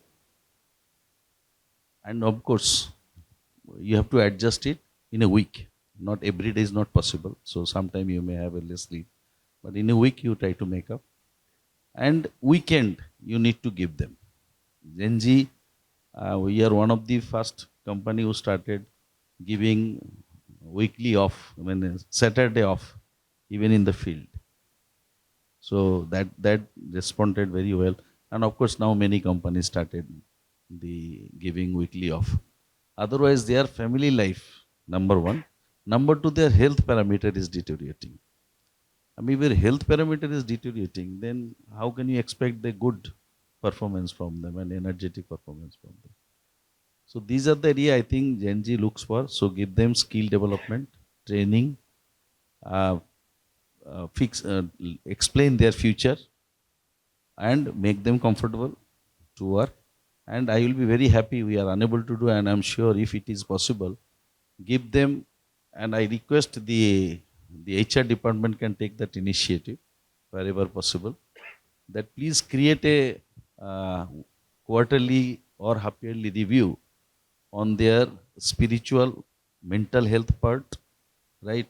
Keep and how will you do it? You think about it, and then support system for their financial planning and for their medical assistance, and as well as personal challenges. So there has to be some support system. He need not to look beyond organization. So there within the organization there should be something to take care of medical assistance, to take care of personal challenges, financial support. I'm also talking about all guidance and assistance, so that in the right direction you can move without wasting money, and can. I mean, I do not know how many of them are doing SIP. If they are not doing SIP in India, who are responsible? If all 100 employee you have, if they are not doing minimum 500 rupees SIP, after 20 years, 30 years, it will give benefit or not. So, and anybody is giving them training. And in India, out of all big economy, top 10 economies, in India, the lowest percentage of SIPs are happening. So therefore, these are all one area, at least we can help them. This is how you should, no systemic investment, you must go on. So these are guidance will help them, and they will be really, once they reach senior level, they have taken care of their financial, and they will be thankful to you that you have guided them when they are as 25 and 30, and they will remember you. So these are the area expectations, so that that will help your organization from good to great. Thank you. Be considerate, and the concept of 8 by 8 by 8 and spiritual health survey, that should be our focus.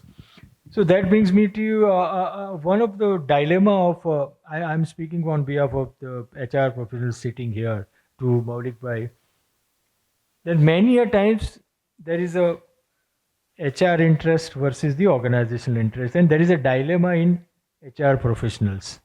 Whom to follow? CEO or his corporate head HR? At times, there are divergent views looking to their own, either a philosophy or a process or the way they want to operate. Your views, sir? It's a bit sensitive subject, but we thought that you have handled so many such situations where your personal experience will add value to the audience. You know, sometimes that happens. I'm not talking about letting people go, but I'm referring more to a way of doing things. Look, there are certain values that the organization espouses. Those should be, they should not just be very pretty words on a website. That's not very meaningful. If you've chosen values, it should be because those values are how employees would describe your organization. And they have to become Lakshman Rekhas. So they become a North Star, a compass. Now, I'm also not referring to situations where someone, whether it is a CEO or an HR person or anyone, wants to trespass on those Lakshman Rekhas. That also should be something which is very clear. Yes, no, and if it is a no, it has to be a no always. Then is the third question of the rest of the time. And I don't think that there is a divergence. On the surface, it might seem like it. On the surface, it might seem that the CEO wants things to be done a certain way, and the HR head wants things to be done a certain way. Most of the times, that difference is there because they're not willing to spend the time to dig deeper. They're not willing to give it that extra 10 minutes, 20 minutes to ask a very simple question. Intent kya hai? Right? Tell me why it is that you want to do it this way. And if that 10, 15, 20 minutes is spent then I think 99% of the time, other than the Lakshman Rekhas, you will find that there is a lot of overlap between what the CEO wants and the HR wants. And it only needs one thing in an organization, and that is for an employee to ask his manager, his CEO, his HR head, can you explain why? And if that space is given, if that respect is given when the manager or the CEO answers that question, I think we are mature human beings. We care about ourselves, but we care about people that we work with. We care about our company. We care about the values that the company values. And if there is a difference, most of the times it remains on the surface. We'll find enough common grounds. And when we start talking about the common grounds, really it won't matter. That big difference, if we are able to paper over it at home, if there's a difference about what to eat in the evening, whether to play with our kids or make them do homework, whether to spend an afternoon reading or watching. We have these differences in life with our spouses, with our children, with our parents. But we find a way to paper over them, because when we come down to it, when we have that trust and understanding, we believe that there's much more in common. So if we can come to that level and give it that 20 minutes or 10 minutes, over a period of time, you will need less opportunities to ask that question. There will be more chances that you will know. And then there won't be that difference. The intent and the discussion, the concept of why, I think that we should keep it in mind. It's basically a space for a conversation. Exactly, sir. So very well said, sir. So Nikhil bhai, nowadays it's a talking buzz that the role of HR is changing in digital and AI environment. So how you see it? Is role of HR going to be there, or will it be completely AI driven? How you look futuristic HR in this transition phase? So I think AI is more a buzzword. Yes, it's been used very efficiently, but so let's talk about this is not the problem only with HR. And as I said, the system of records and system of engagement. System of records will totally automated, and today also is automated. If HR is not doing that, and if they're busy is just managing that system of record because they feel it's a control, and which I've seen. So if you're sitting on the payroll, if you're sitting on the information, right, that won't work for the future. So it's very clear. If you are expert of system of records, your growth will stuck. Let's talk about system of engagement, where AI can help you. So let's say if you're writing your own letters, right? Why you need to do that? Easily AI will do that for you. Now, if you understand your job function, how AI can simplify your work, and if you start telling others also in the organization, I think it will simplify a lot of problems. The problem will come the people who doesn't want to change with the time and with the technology. And this problem was since long. Let's say the people who have not accepted computer and they were writing the ledgers, right? Over the period, they've gone, right? It's the same problem. AI is for us to assist. AI is not to eradicate us from the system. So if you accept the AI, and I'm saying as an HR, how HR will help others, I don't know. But as an individual, if you accept AI, and if you tell how AI has solved your problems, probably that problem will not come with you guys. Will HR will remain there or not? Because then you become the first person to tell how to adopt AI, improve the performance, and give your best output. So don't sit on the information. It's freely available right in the world.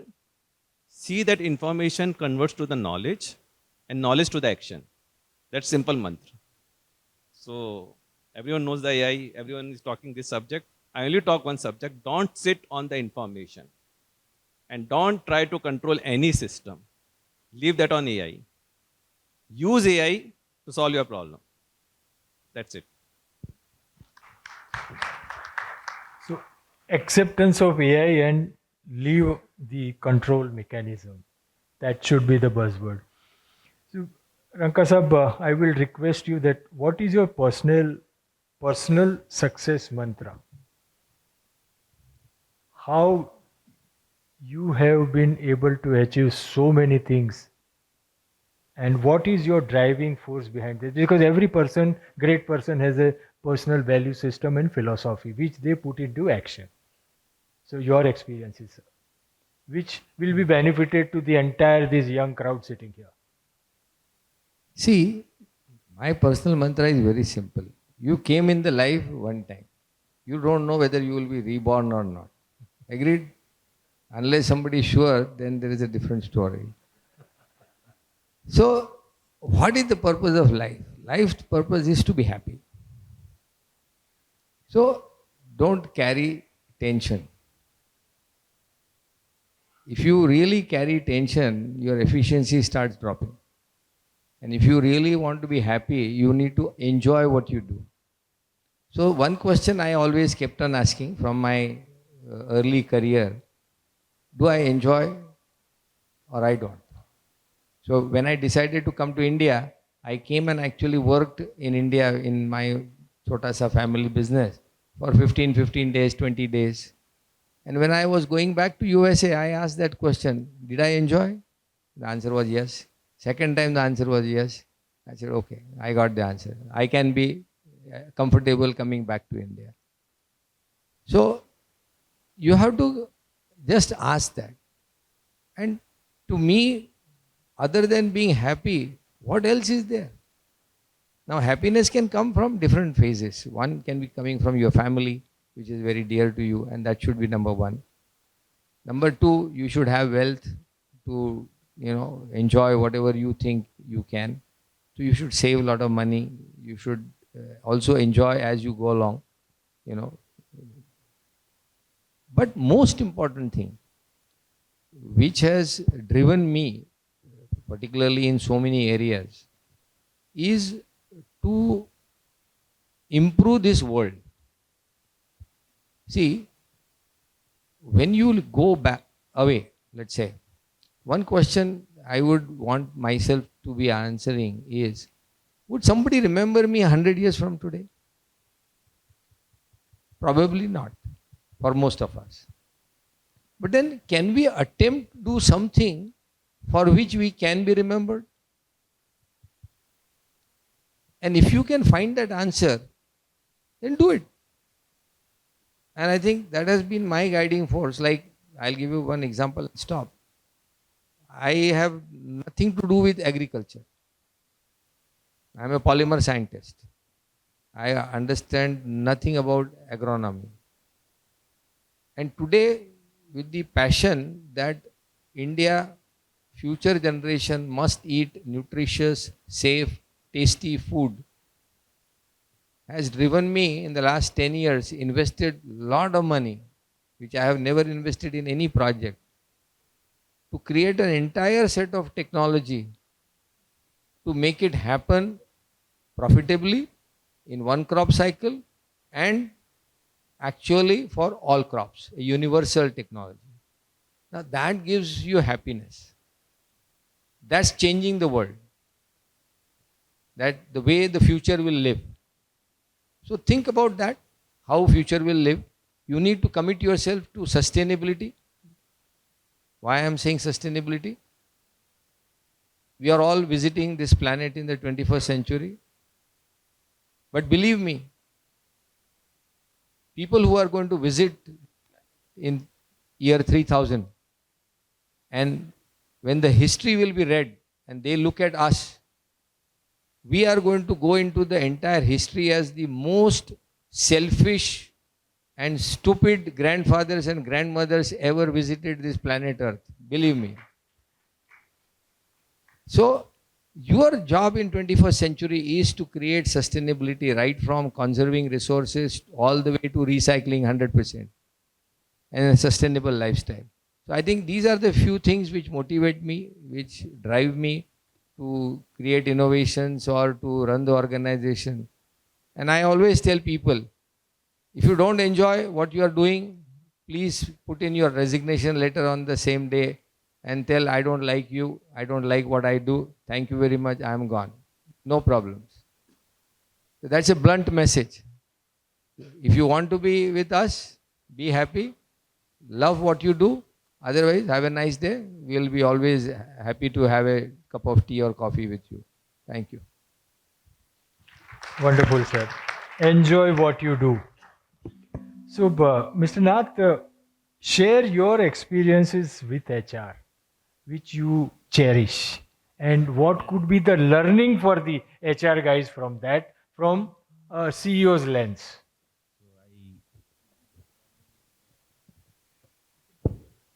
Hello.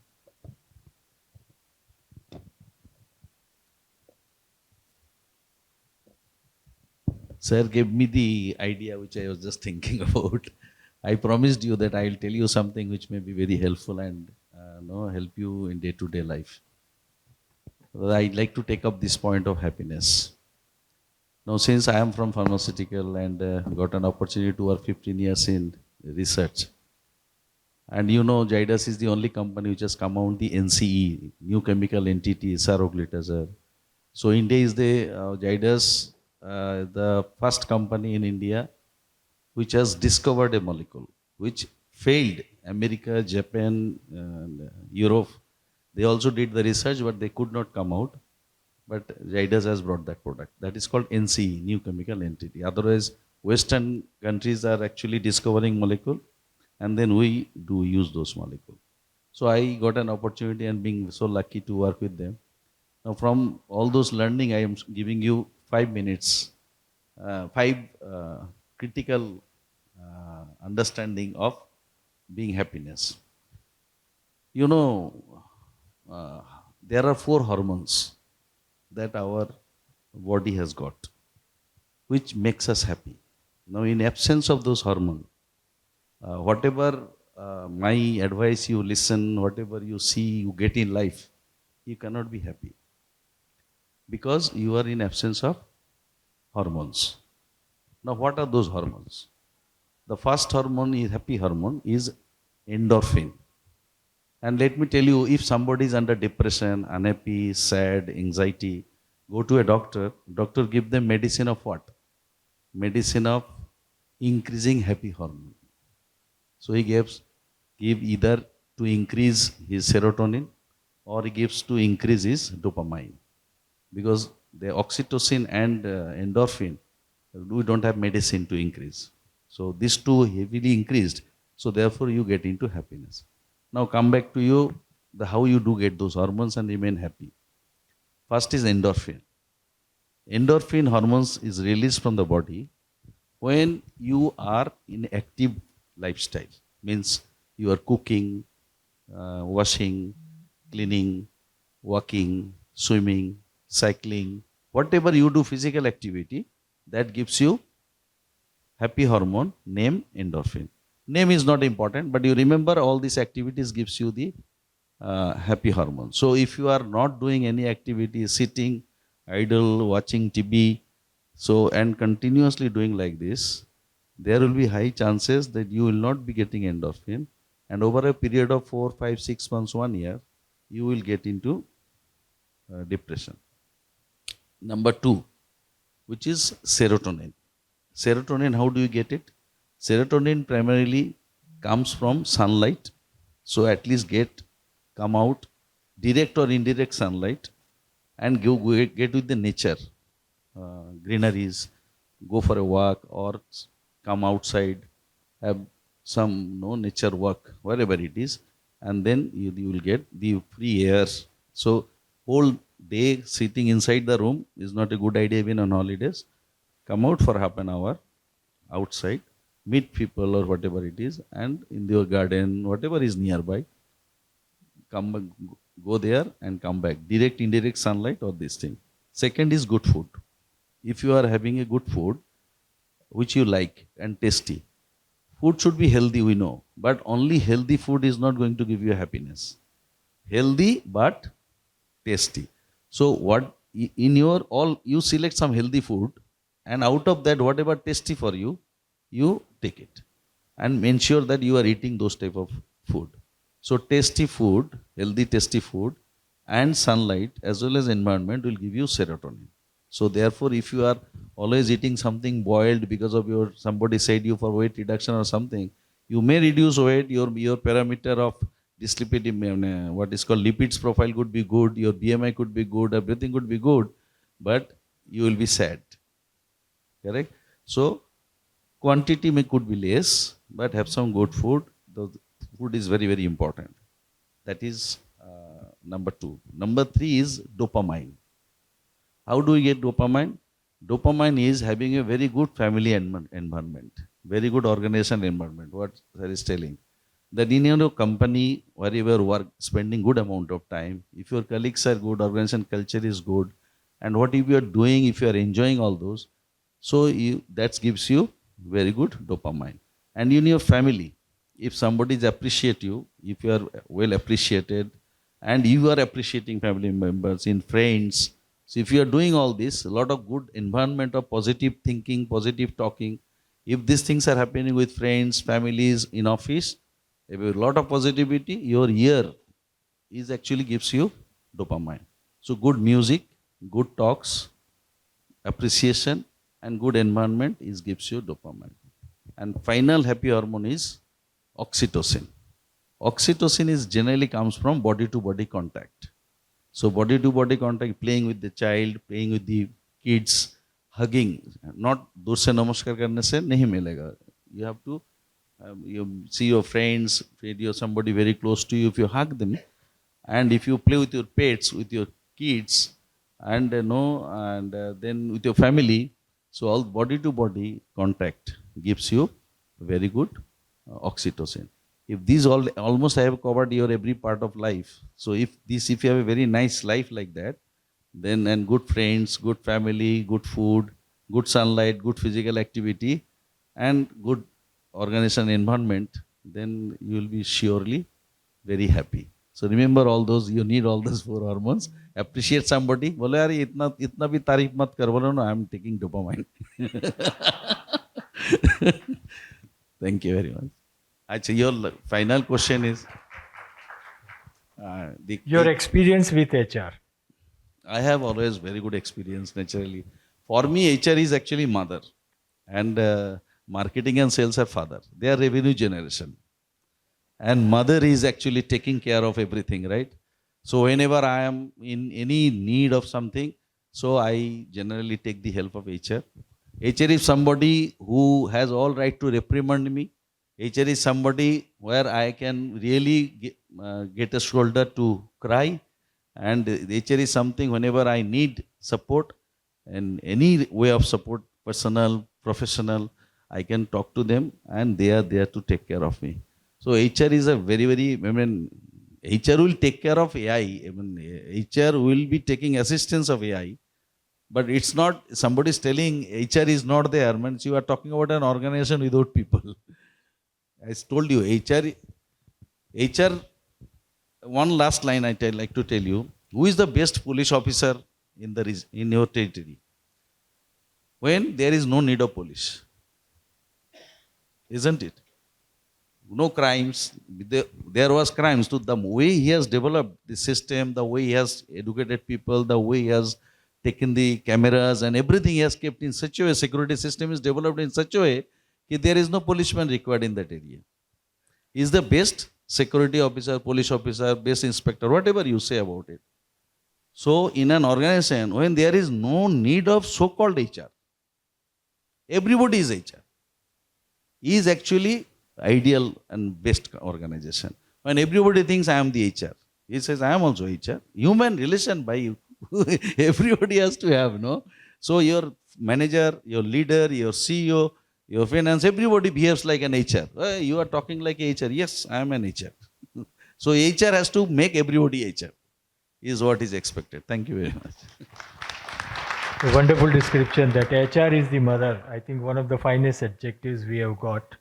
So Maulik bhai, contrary to that, I would like to ask you that in your long distinguished career, which is one experience with HR which you would like to forget? Because that itself is a learning for many of our HR professionals, that there is always a learning. Because what they say is never stop learning, because life never stops teaching. So one experience from where even the organization learns. Failure is part of life. So your experience sharing, sir. So I've had the opportunity to have great HR leaders. I've also happened to have the opportunity to have not so great HR leaders. All of those experiences where I have interacted with HR leaders where they have been decidedly selfish and they have prioritized themselves over the organization. Those are experiences that I would like to forget, because frankly, forget me, I think even if they are right, the role and their job means that when the HR leader chooses to think only of himself or herself, then they have done the fraternity a disservice. Very, very balanced and very matured statement for entire HR fraternity to take a note. So Nikhil bhai, what is your piece of advice to young HR professionals? How they should shape up their career? Or how you look at it that if my HR is this, then these are the couple of things he should do. Your piece of advice based on your experience. Yeah. So first, to the young HR person or people, right? Which kind of organization you are joining? It depends a lot on that organization. What organization expect from you? Now, you get the job in the MNC. In MNC, most of the time, the work comes under the prescriptive form. You have to do this, and you do the job well done, the way other team members are doing, and you're done. Let's talk about my experience, because most of the time we were the growing organization, and the expectation from the young HR professionals is to be innovative, creative, and bring the energy to the environment along with the basic routine work. So one of the good thing is that we as in senior leaders should not try to understand the millennial, bring the millennial HR himself, because they will tell you what to do. Second is the way I use most of the HR people as in source of getting information from the ground, because what we see is always not right. So young HR people, I will say, spend a lot of time with the team whom you are working and tell the right story to your seniors or to the management, because the more time you will spend with the team, because we as in CEO have our own priorities, our own agendas, right? And sometimes we don't listen what the ground problems are, right? Ground challenges are, why things are becoming tougher. We say organization is always right. We are always right, and the team is not working. Many times that's not right. Sometimes the environment is not right. The resources are not right. If you as an HR person, young HR person, just make sure you tell the right things to the senior management or to the manager or to the leaders who are the custodian of the system who are working to correct it, I think that's my expectation. And that's what I did. Be truth, what is happening on the ground. Rather than telling what I want, I always listen what things are coming from the ground. So environment is right and you speak up, stand and say something. So that should be our motto. So Maulik bhai, there is always a dichotomy going on between ethics and HR. I'm asking you because it's a more of a human mind related to psychology of a people, how they operate. So, what are your views that how ethics can be propagated and how HR professionals can play a definitive role helping management to create a one of the finest ethic-based work culture?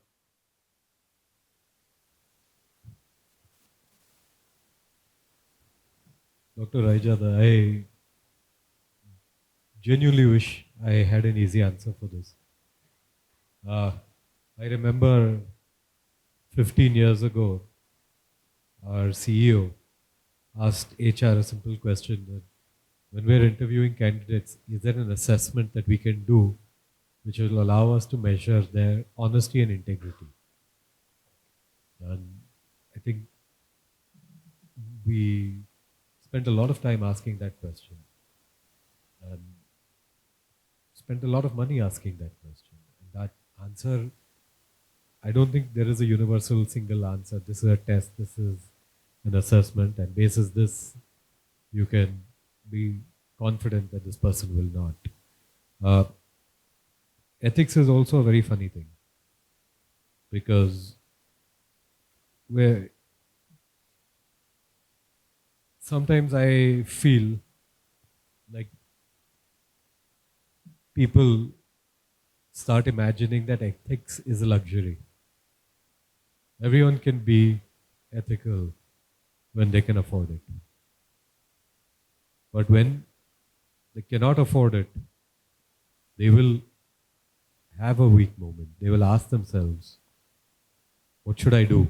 I know what I would do, but it's a difficult question.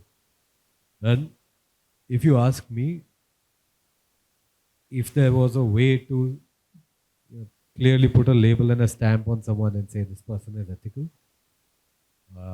and it was factual, I would take it. But in my opinion, the real answer simply is that I will choose the person who spends a lot of time worrying about which path to take. Because most of the time, there is a little bit of Karan in us. There's a little bit of Yudhishthir in us. There's a little bit of Duryodhan in us. And sometimes there's a little bit of Shakuni in us. And I think when we look back at our stories and our mythologies, what we value is the fact that all of us are a mishmash of all of these. Most of the times, we can claim to be one. But the rest of the times, when it really tests us, the real test of whether a person is the right person is how easy is it for them to take the right or the wrong decision. Thank you so much. It was a real answer coming from heart. It also depends on the value system one has and how he tries to implement it when he joins the organization. So, Mr. Nath, when we say this ethics and HR, how do we foster collaborative environment? Because you have built up your own entire organization. So, what do you see that the critical attributes to build, foster collaborative environment? See, to me, ethics, principles, honesty, these are all different words. Ethical means killing a man is ethical? Killing a person is ethical? No. But if you are in army and in the border and some enemy is entering, killing him is ethical or unethical? So, ethics is decided, right? Principle is yours. Let us have this clarity. I have a principle, but my principle and my ethics of our organization could be different. Correct? I don't want to give a thappad to somebody. But if I am in army, my organization has some ethics, no? There is some instruction. So I have to follow. So setting an ethics is first more important.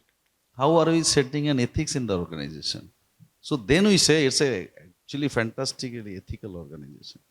So that is very, very important. I am a young HR person. I need to understand what is the ethics of the organization. And accordingly, sincerely, and we have to do this thing because that is definitely decided with some fundamental. After 2 years working in the organization only, you will be promoted in the next level. If that is the ethics has been in the organization, I have no right to break it, right? So I have to make you understand ki, wait, you are just 18 months after, no, 2, 3, 4 months, I will be surely, or 6 months, I will be able to do it for you. Now, collaboration is very, very important. See, interdepartmental collaboration, because if you want to grow as an organization in the next level, so you need leadership and you need more competent people. So in that case, if your people are collaborating and exchanging and sharing knowledge and experience, ideas, then you will be getting better leaders for tomorrow. So therefore, you have to create some project where HR person will be there, finance person will be, marketing person will be there. Though there will be a project, they will working for a common goal for the organization. By working for the common goal in an organization, so they will be learning from each other. And because they are spending 20% or 30% of their time for the project to help the organization to grow or to achieve that project, which is for the time period. When you are doing such project for the organization and departmental people are there, they will automatically collaborate. So you are creating an environment of collaboration, cross learning, and thereby you are creating a more experienced and competent people in the organization. When you need leadership team, so they will be able to drive your business better in the new opportunity. Thank you. Create value-based projects and make it more collaborative. Sir, Dr. Ankab, when we say that we want to build a brand HR and we want to create a great place to work, nowadays there are a lot of organizations which give this award. That apart, in real sense, what and how HR can play a role to build a great place to work? See, I'll again share my experience with you, see if it works for you. When I decided that organization has reached a certain milestone that it can afford a good office, and I started building my corporate office in Guthrie, I started thinking that all these colleagues of mine who have worked with me for so long, have put their heart and soul, what is my obligation towards them? This is HR. I am thinking as an HR person. What is HR's obligation to them? And I asked one fundamental question. How much percentage of his life he spends in my premises? Very simple question.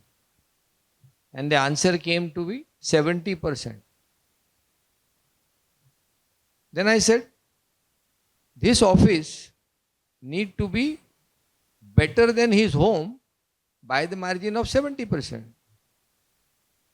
So I must spend and create an office environment where they will enjoy.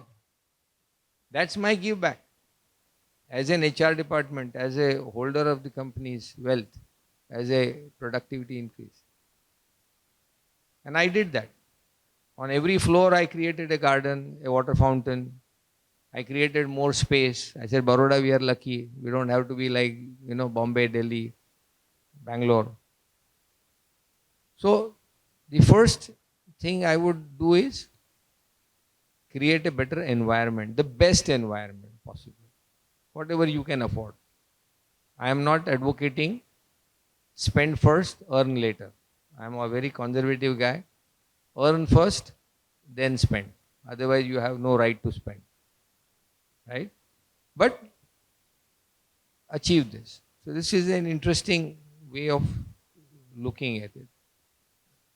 The second aspect would be that how do you really care for people? See, everybody doesn't need help, but some people do. And can HR department be judicious in deciding that we are a family? And in true sense, you should be a family. If one person becomes sick, everybody doesn't say, नहीं नहीं हमारा पैसा अलग दो भाई, इसका medical का bill उसके खाते में से जाएगा, ऐसे थोड़ी होता है. So the whole organization has to stand by that person. He must feel that the organization is his, it cares for him. So in medical emergencies, in personal emergencies, even I keep on asking and make sure that my call goes to every person who is hospitalized and needs money, saying that, can I do anything for you? And that's what the HR must do. We had a small accident in our factory. Somebody had a major burn injuries. My HR head and my factory head visited them in the hospital every day for 50 days in a row. It gave a message into the whole system that they care. And I think these are, simple things. My one sort of a experience I will tell you, I read a very nice book about the greatest company, not great company. How they defined the greatest company which grew continuously in revenue, in profits for at least 25 to 30 years. And you know what was the underlying factor? The biggest factor was the humility of the CEO. Absolutely. So any HR department who really believes that his company should be the greatest company must inculcate this humility factor in them. You can't be showing off. I am great. If you are great, everybody knows. Everybody can read in your eyes. You don't need to command respect. So HR must inculcate these sort of value system that the bosses should not sort of, exert their bossism. They are boss because they are good. They are boss because they are capable. They are boss because they are nice people. They are boss because they are ethical.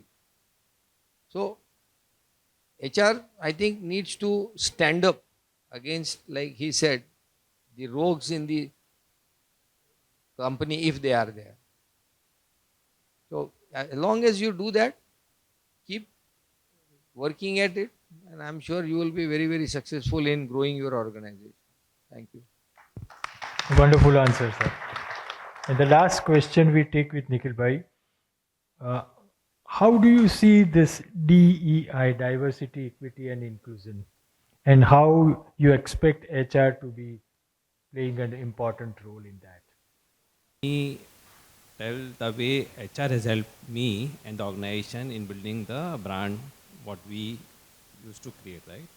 So I remember it's an HR who brought everything which has become the process. You talk about KPI, you talk about coffee with CEO, you talk about the best infrastructure. So they really came and told me what's required next to manage your team. And if you're doing that, I think that's what the best help you have done to the CEO.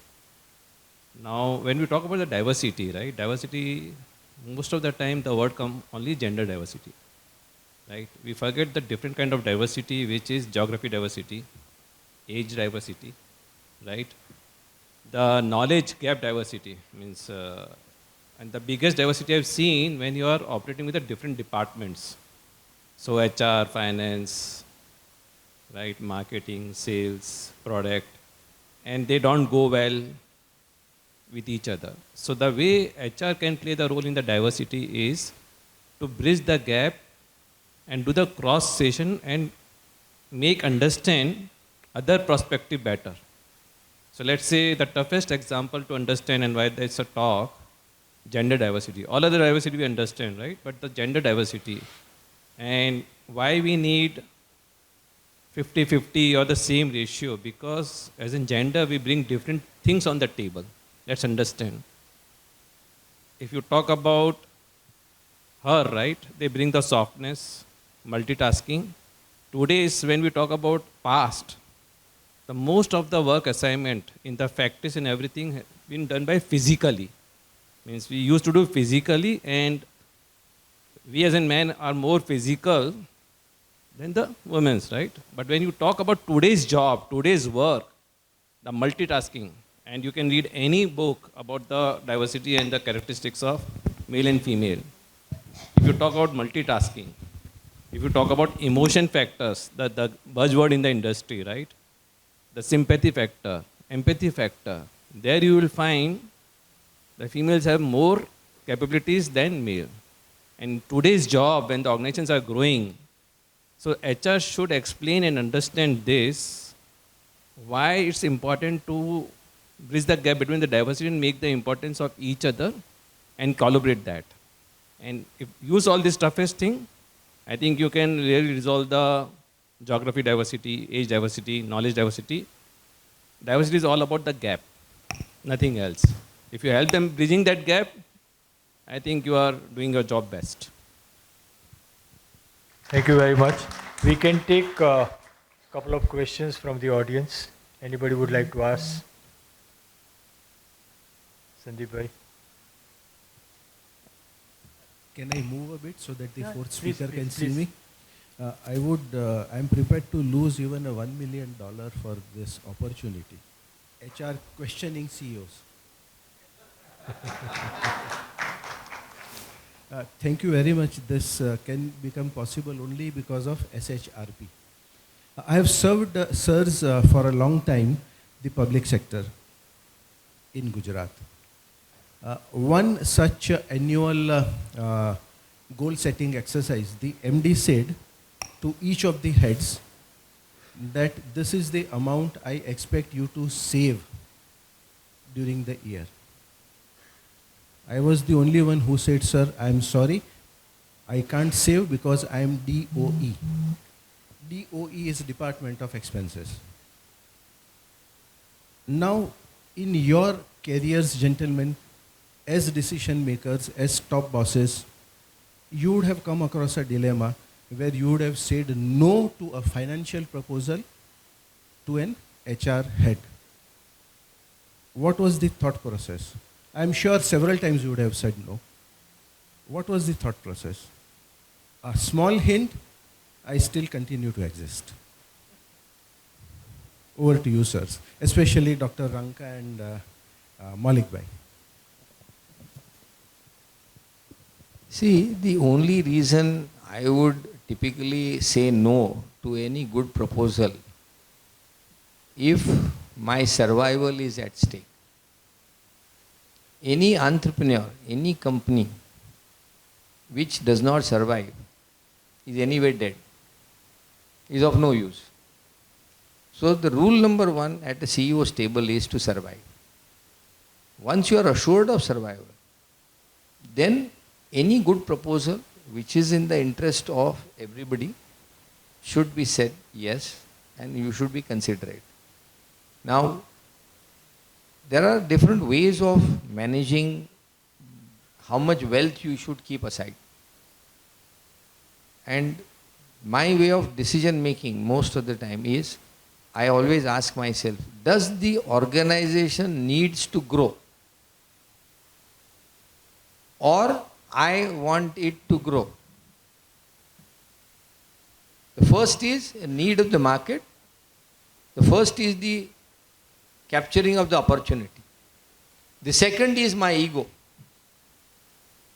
The second is my desire, which I am pushing on my colleagues. And that's the bad part.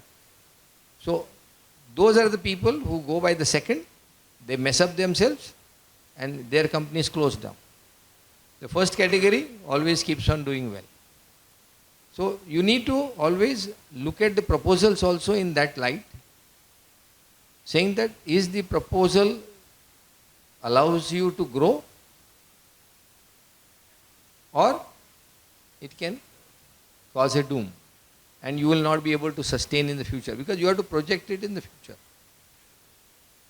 So every proposal, its cascading cost for next 5 years, 10 years, 25 years. If you think that your company is going to go 100 years, think of 100 years. That's the way I would decide. Thank you very much, sir. Any more question? Maulik bhai, please. Sorry. Sure, no problem. Please. I like your mic better. Okay, this has come.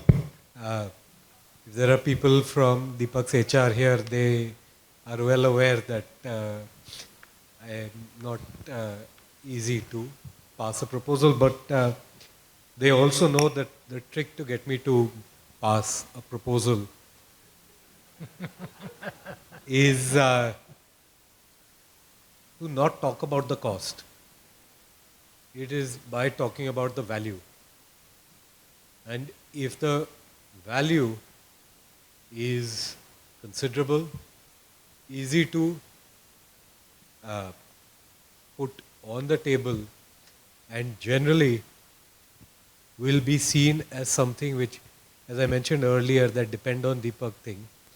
If it is, whether it's a small step or a big step is not relevant, but as long as it's a positive step in that direction, that's all. So if it is value, if it is taking us small or big step towards depend on Deepak. And third, very critical, is everyone can put a proposal. But my HR leaders also put on the table how they believe they will be able to execute it. Because you can get the most expensive proposal. And you can approve the most expensive proposal, which has great value. But if your team is not clear about how they will execute it, it remains a paper proposal that you've now spent money on. Thank you very much, sir. One more question. Prayak. Yeah, I'll take the question to a higher level. Up till now, question was from the public sector of Gujarat state. I'm asking from Government of India public sector undertaking. And Maulik bhai, I would appreciate if CEOs give this perspective to HR.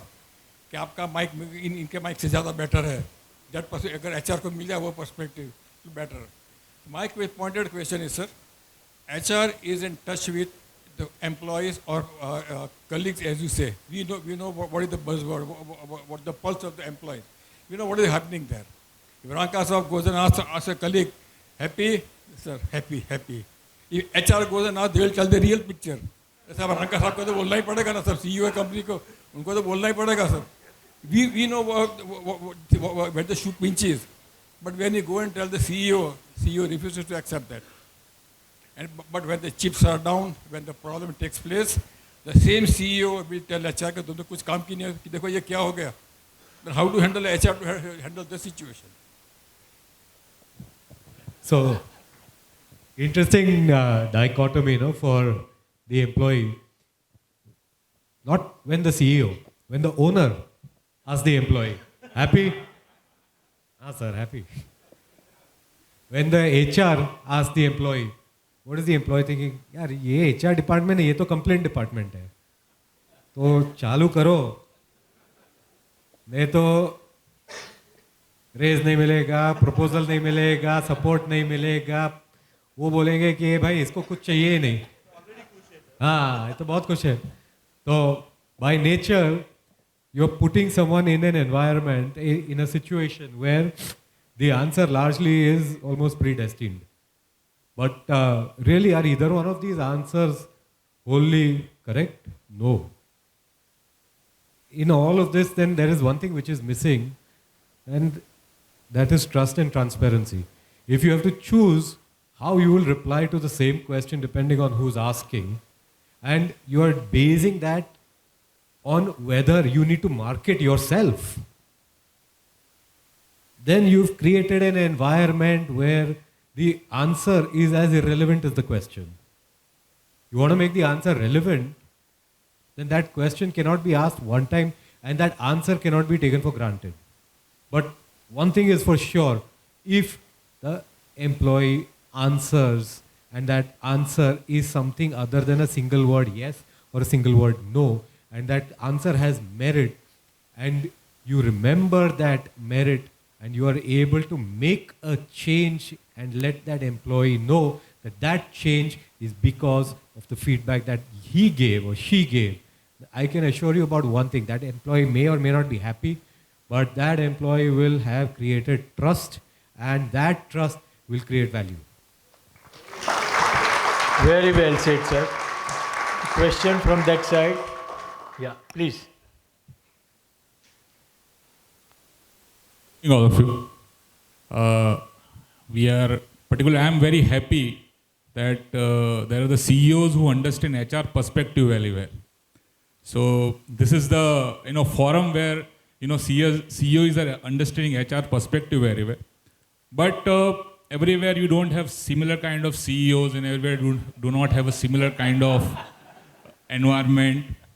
There are perspectives like MNCs. I've been lucky to work with business HR, with corporate HR, currently with the plant. 2 MNCs, 1 Indian company, right? So the only underlying thing which I understood is that for CEO, top line and bottom line matters more. That is what my understanding has come to, because sustainability is one of the biggest factor.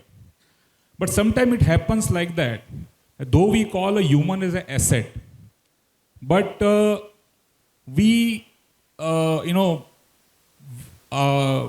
become little hesitant to value that asset, because there is nothing it is showing in, one common factor. It is a balance sheet, because generally owners look at a balance sheet to take the decision.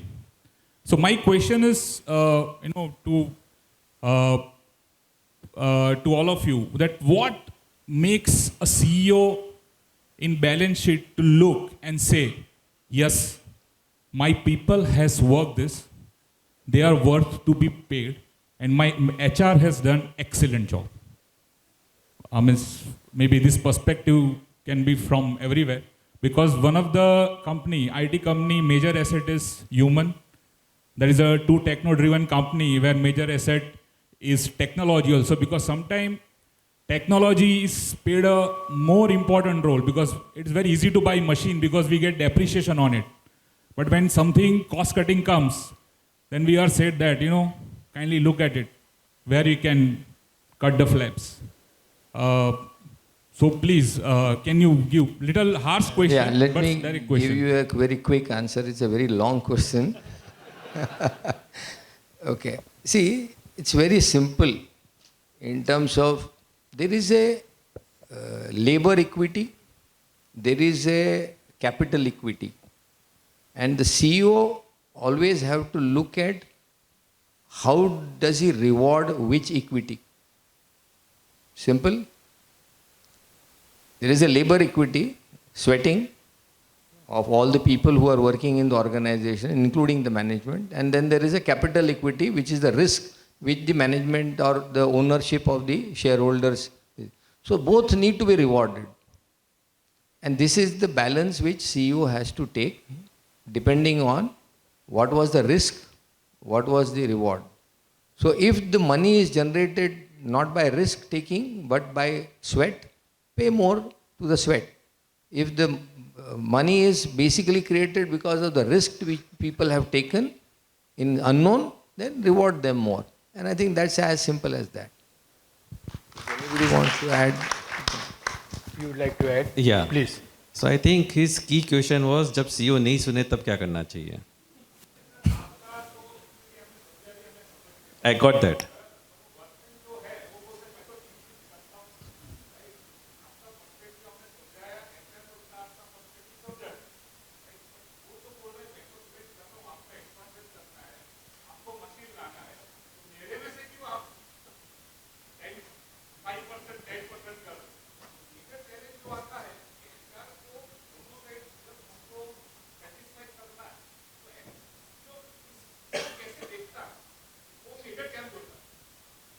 So that तो he said that, right?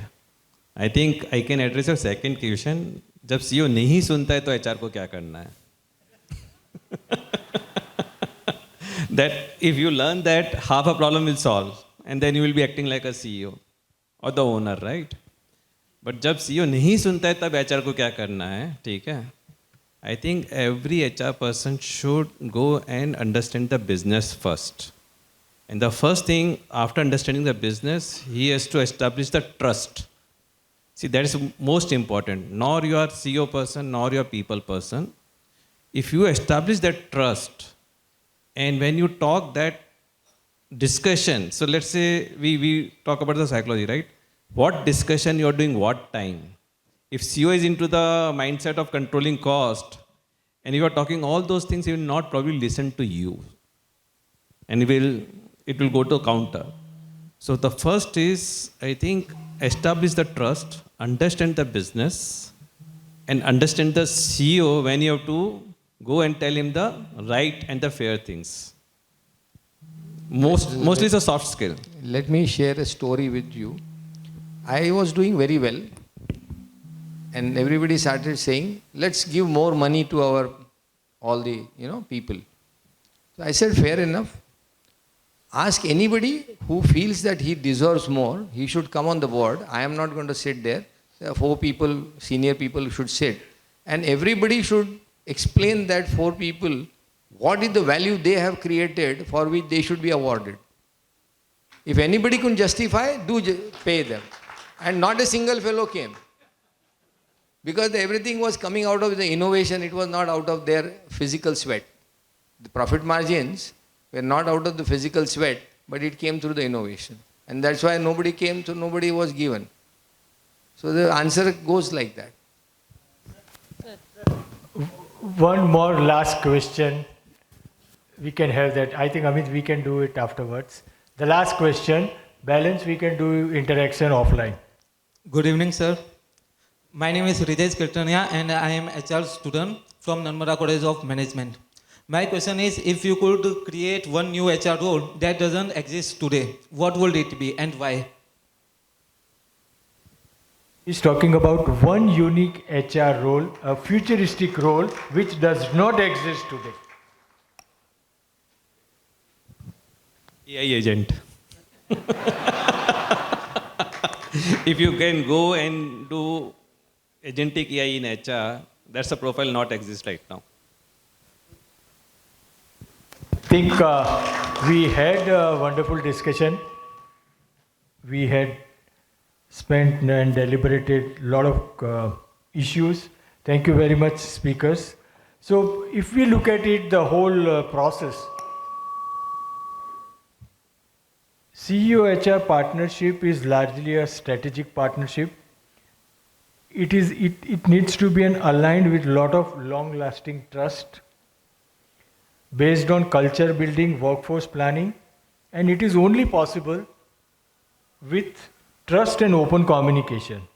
The benefit could be better engagement, better talent management, and better business performance. As an HR folks, we have to be constant learner and we have to be optimistic.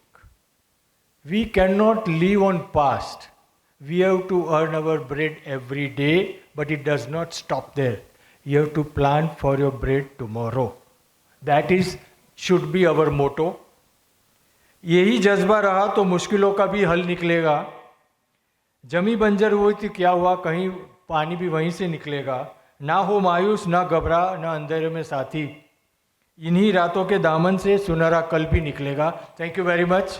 It was a wonderful audience and wonderful thing. Thank you. I think on behalf of the entire panel, tell you, you have been a great audience. You have patience to listen to us for so long. Thank you. Being HR, we are used to sitting up before the CEO and listen. So no. You have to be an active listener if you have to be a good HR. Exactly. So thank you so much for wonderful interaction, and moving further, would like to invite for the felicitation, would like to invite Prahlad Bhai and Jagdish Solanki sir to please felicitate Dr. Ajay Ranka sir with the memento.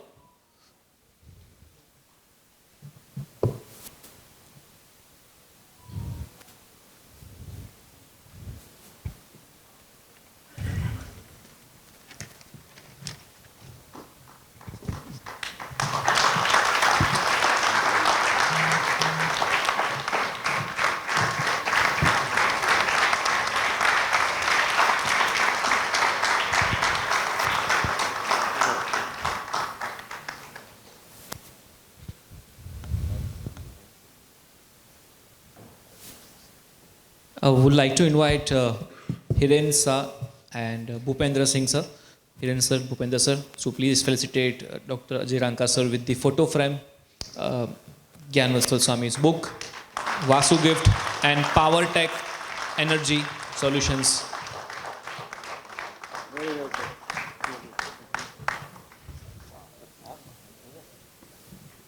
SHRP is always about lots of mementos, and this is what the always appreciation we get.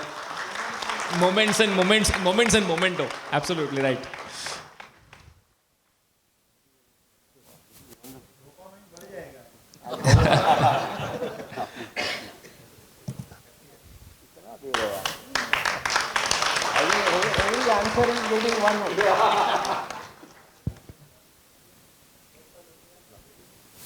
So can we have a big round of applause for the wonderful, participation, interaction, wonderful answers.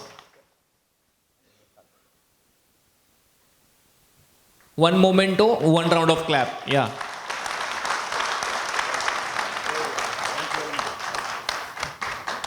Thank you so much, sir. Thank you.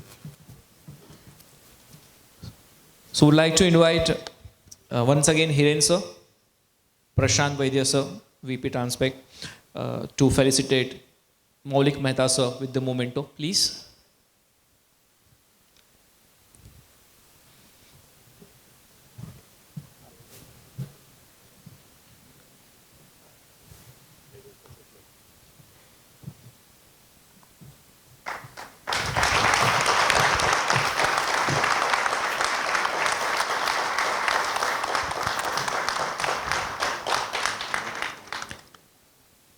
So can we have Rajesh sir also quickly? Yeah, please sir. Hiren sir, stay here. Would like to invite, Rajesh Palka sir, please join us. Once again, Maulik Mehta sir for photo frame, Gyanvastal Swami book, Vasu Gift and Power Tech Energy Solutions memento.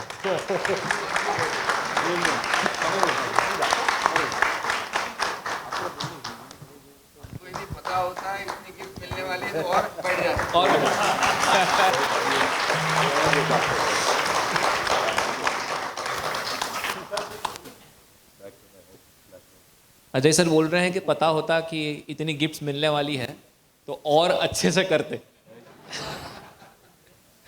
Right, but so sweet of you. Thank you so much once again, Maulik sir. And can we have, please. Can we have a round of applause, everybody, please?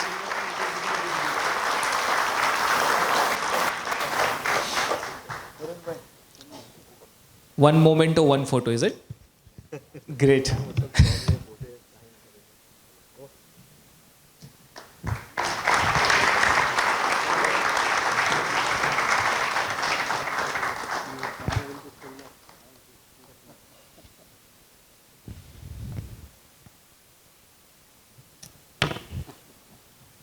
Would like to invite Sandeep Purohit sir and Sanjay Agade sir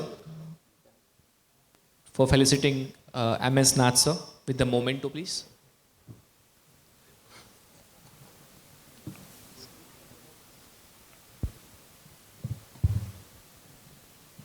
Sandeep Purohit sir and Sanjay Agade sir. Yeah.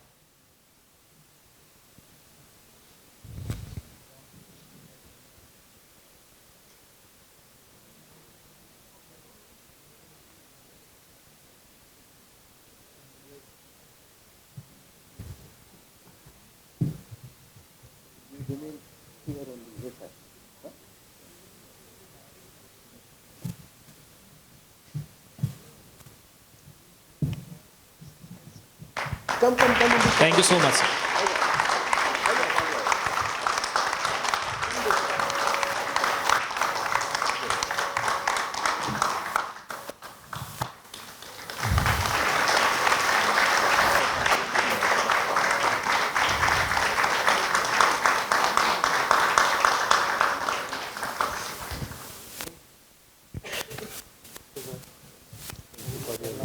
Can we have Hiren sir and Ajay Bhatt sir once again for photo frame, Gyanvastal Swami book, Vasu Gift and Power Tech Energy Solutions memento.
Thank you so much.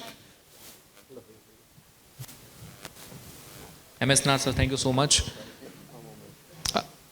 Can we have Surekha Grover ma'am and Rita Nair ma'am to felicitate Nikhil Jain sir with the memento?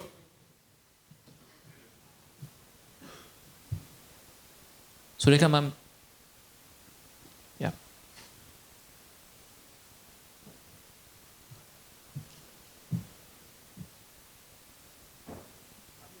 Yeah.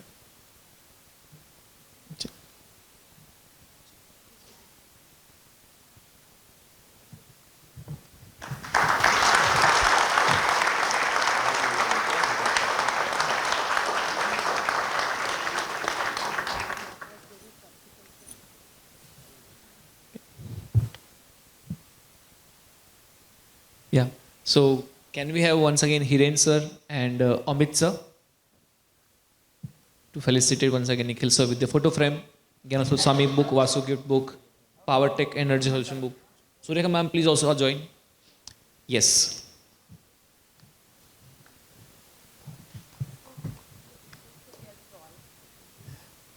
Please ma'am.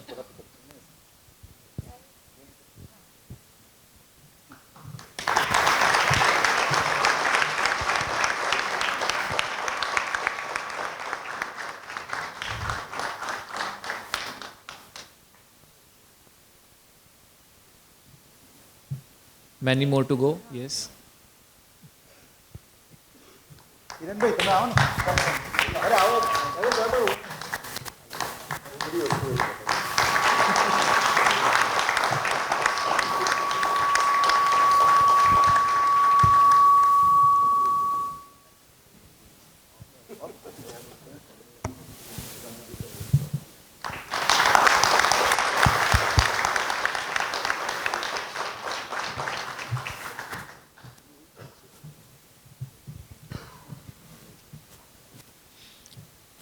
I'd like to invite Anand Panchal sir and Jigar Shah sir on the stage to felicitate Dr. S.K. Rajadas sir with the memento.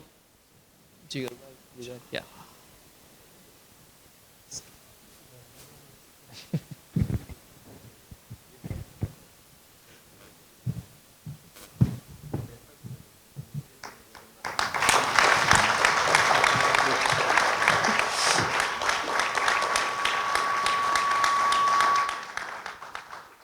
Hiren sir would like to invite you for the honor. Gyanasur Swami book, Vasu gift, healthcare and Power Tech Energy Solutions gift temper by Hiren sir. Yeah.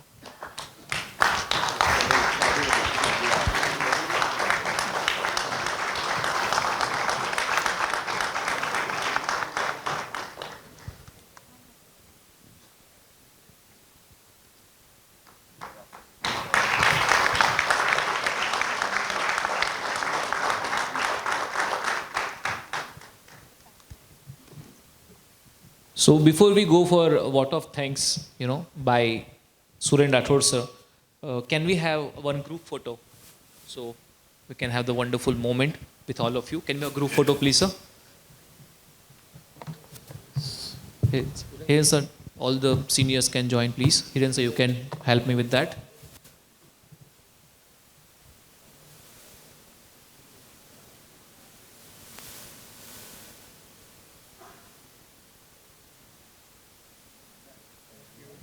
Thank you. So one, थोड़े और minutes के लिए we would like to have you on stage, please. So can we invite Suren Rathod, sir, once again, Vice President HR, IDEX Corporation. For what of thanks, please. Suren Rathod, sir. Yes, sir. Comfort.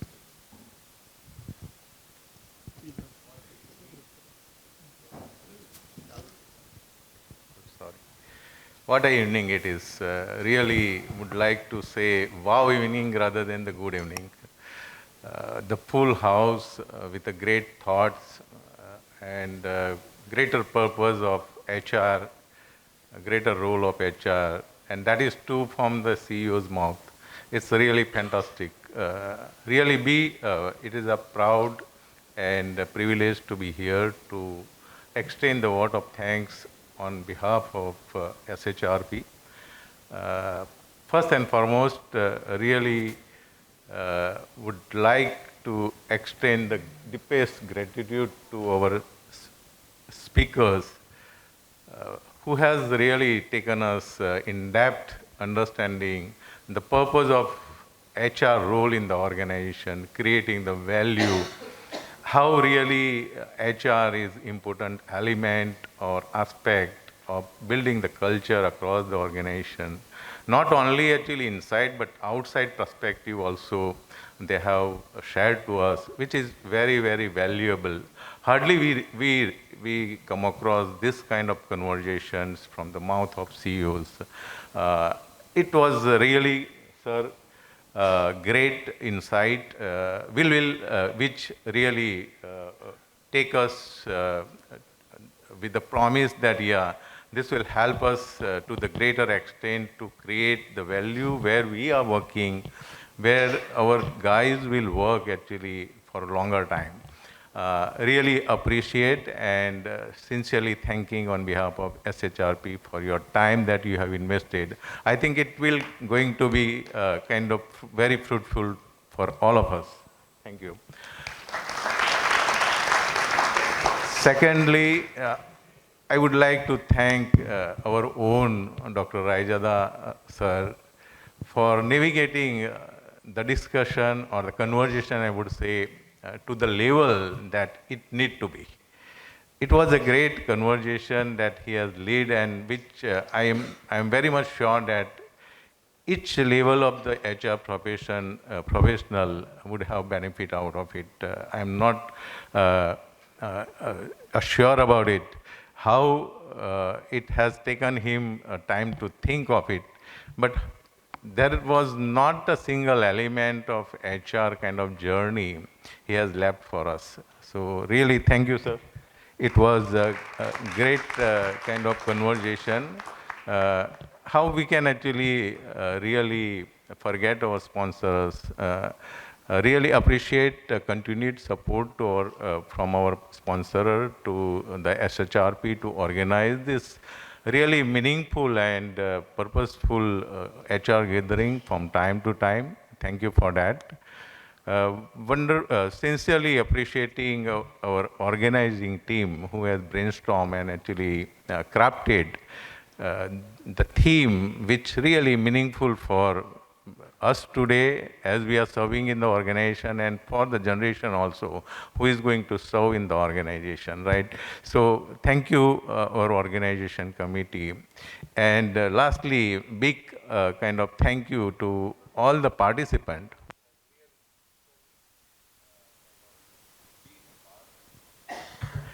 Be the part of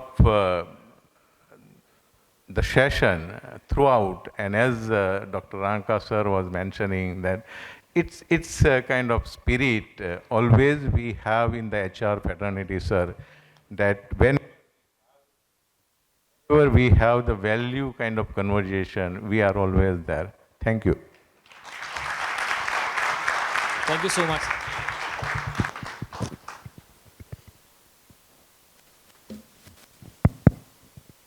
okay so pillars के कुछ request हैं कि वो आपके साथ photo खिंचवाना चाहते हैं for their memory and moments. So all the pillars of SHRP, please आपकी रिक्वेस्ट सर आँखों पे. Let's make it very quick. फटाफट आप आगे जगह ले लीजिए. So fast all pillars SHRP, please join.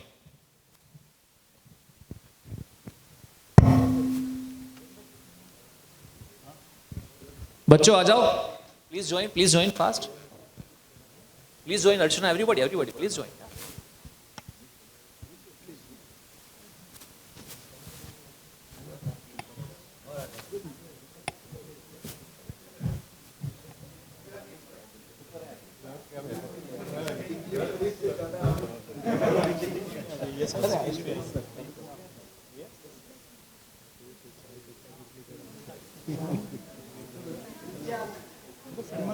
Quick.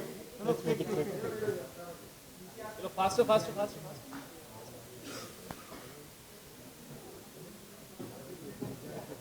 बैठ जाओ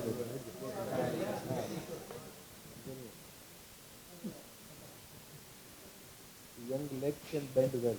बैठ जाओ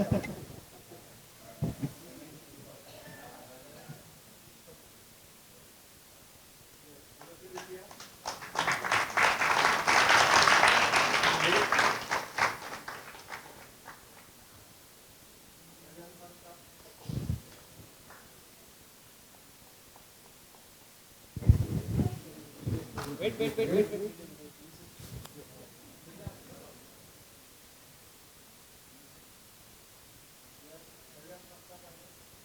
Mouth closed.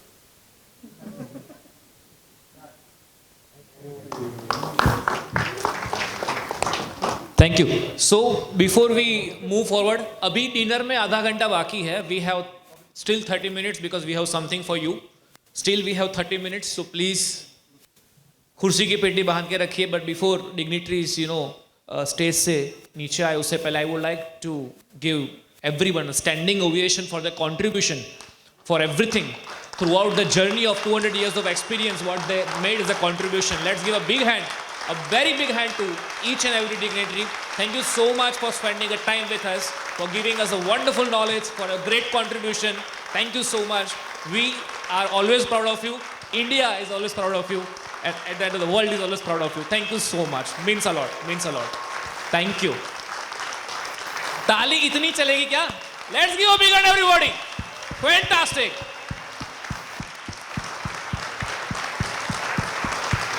Really means a lot. Thank you so much. Thank you. Please. Thank you.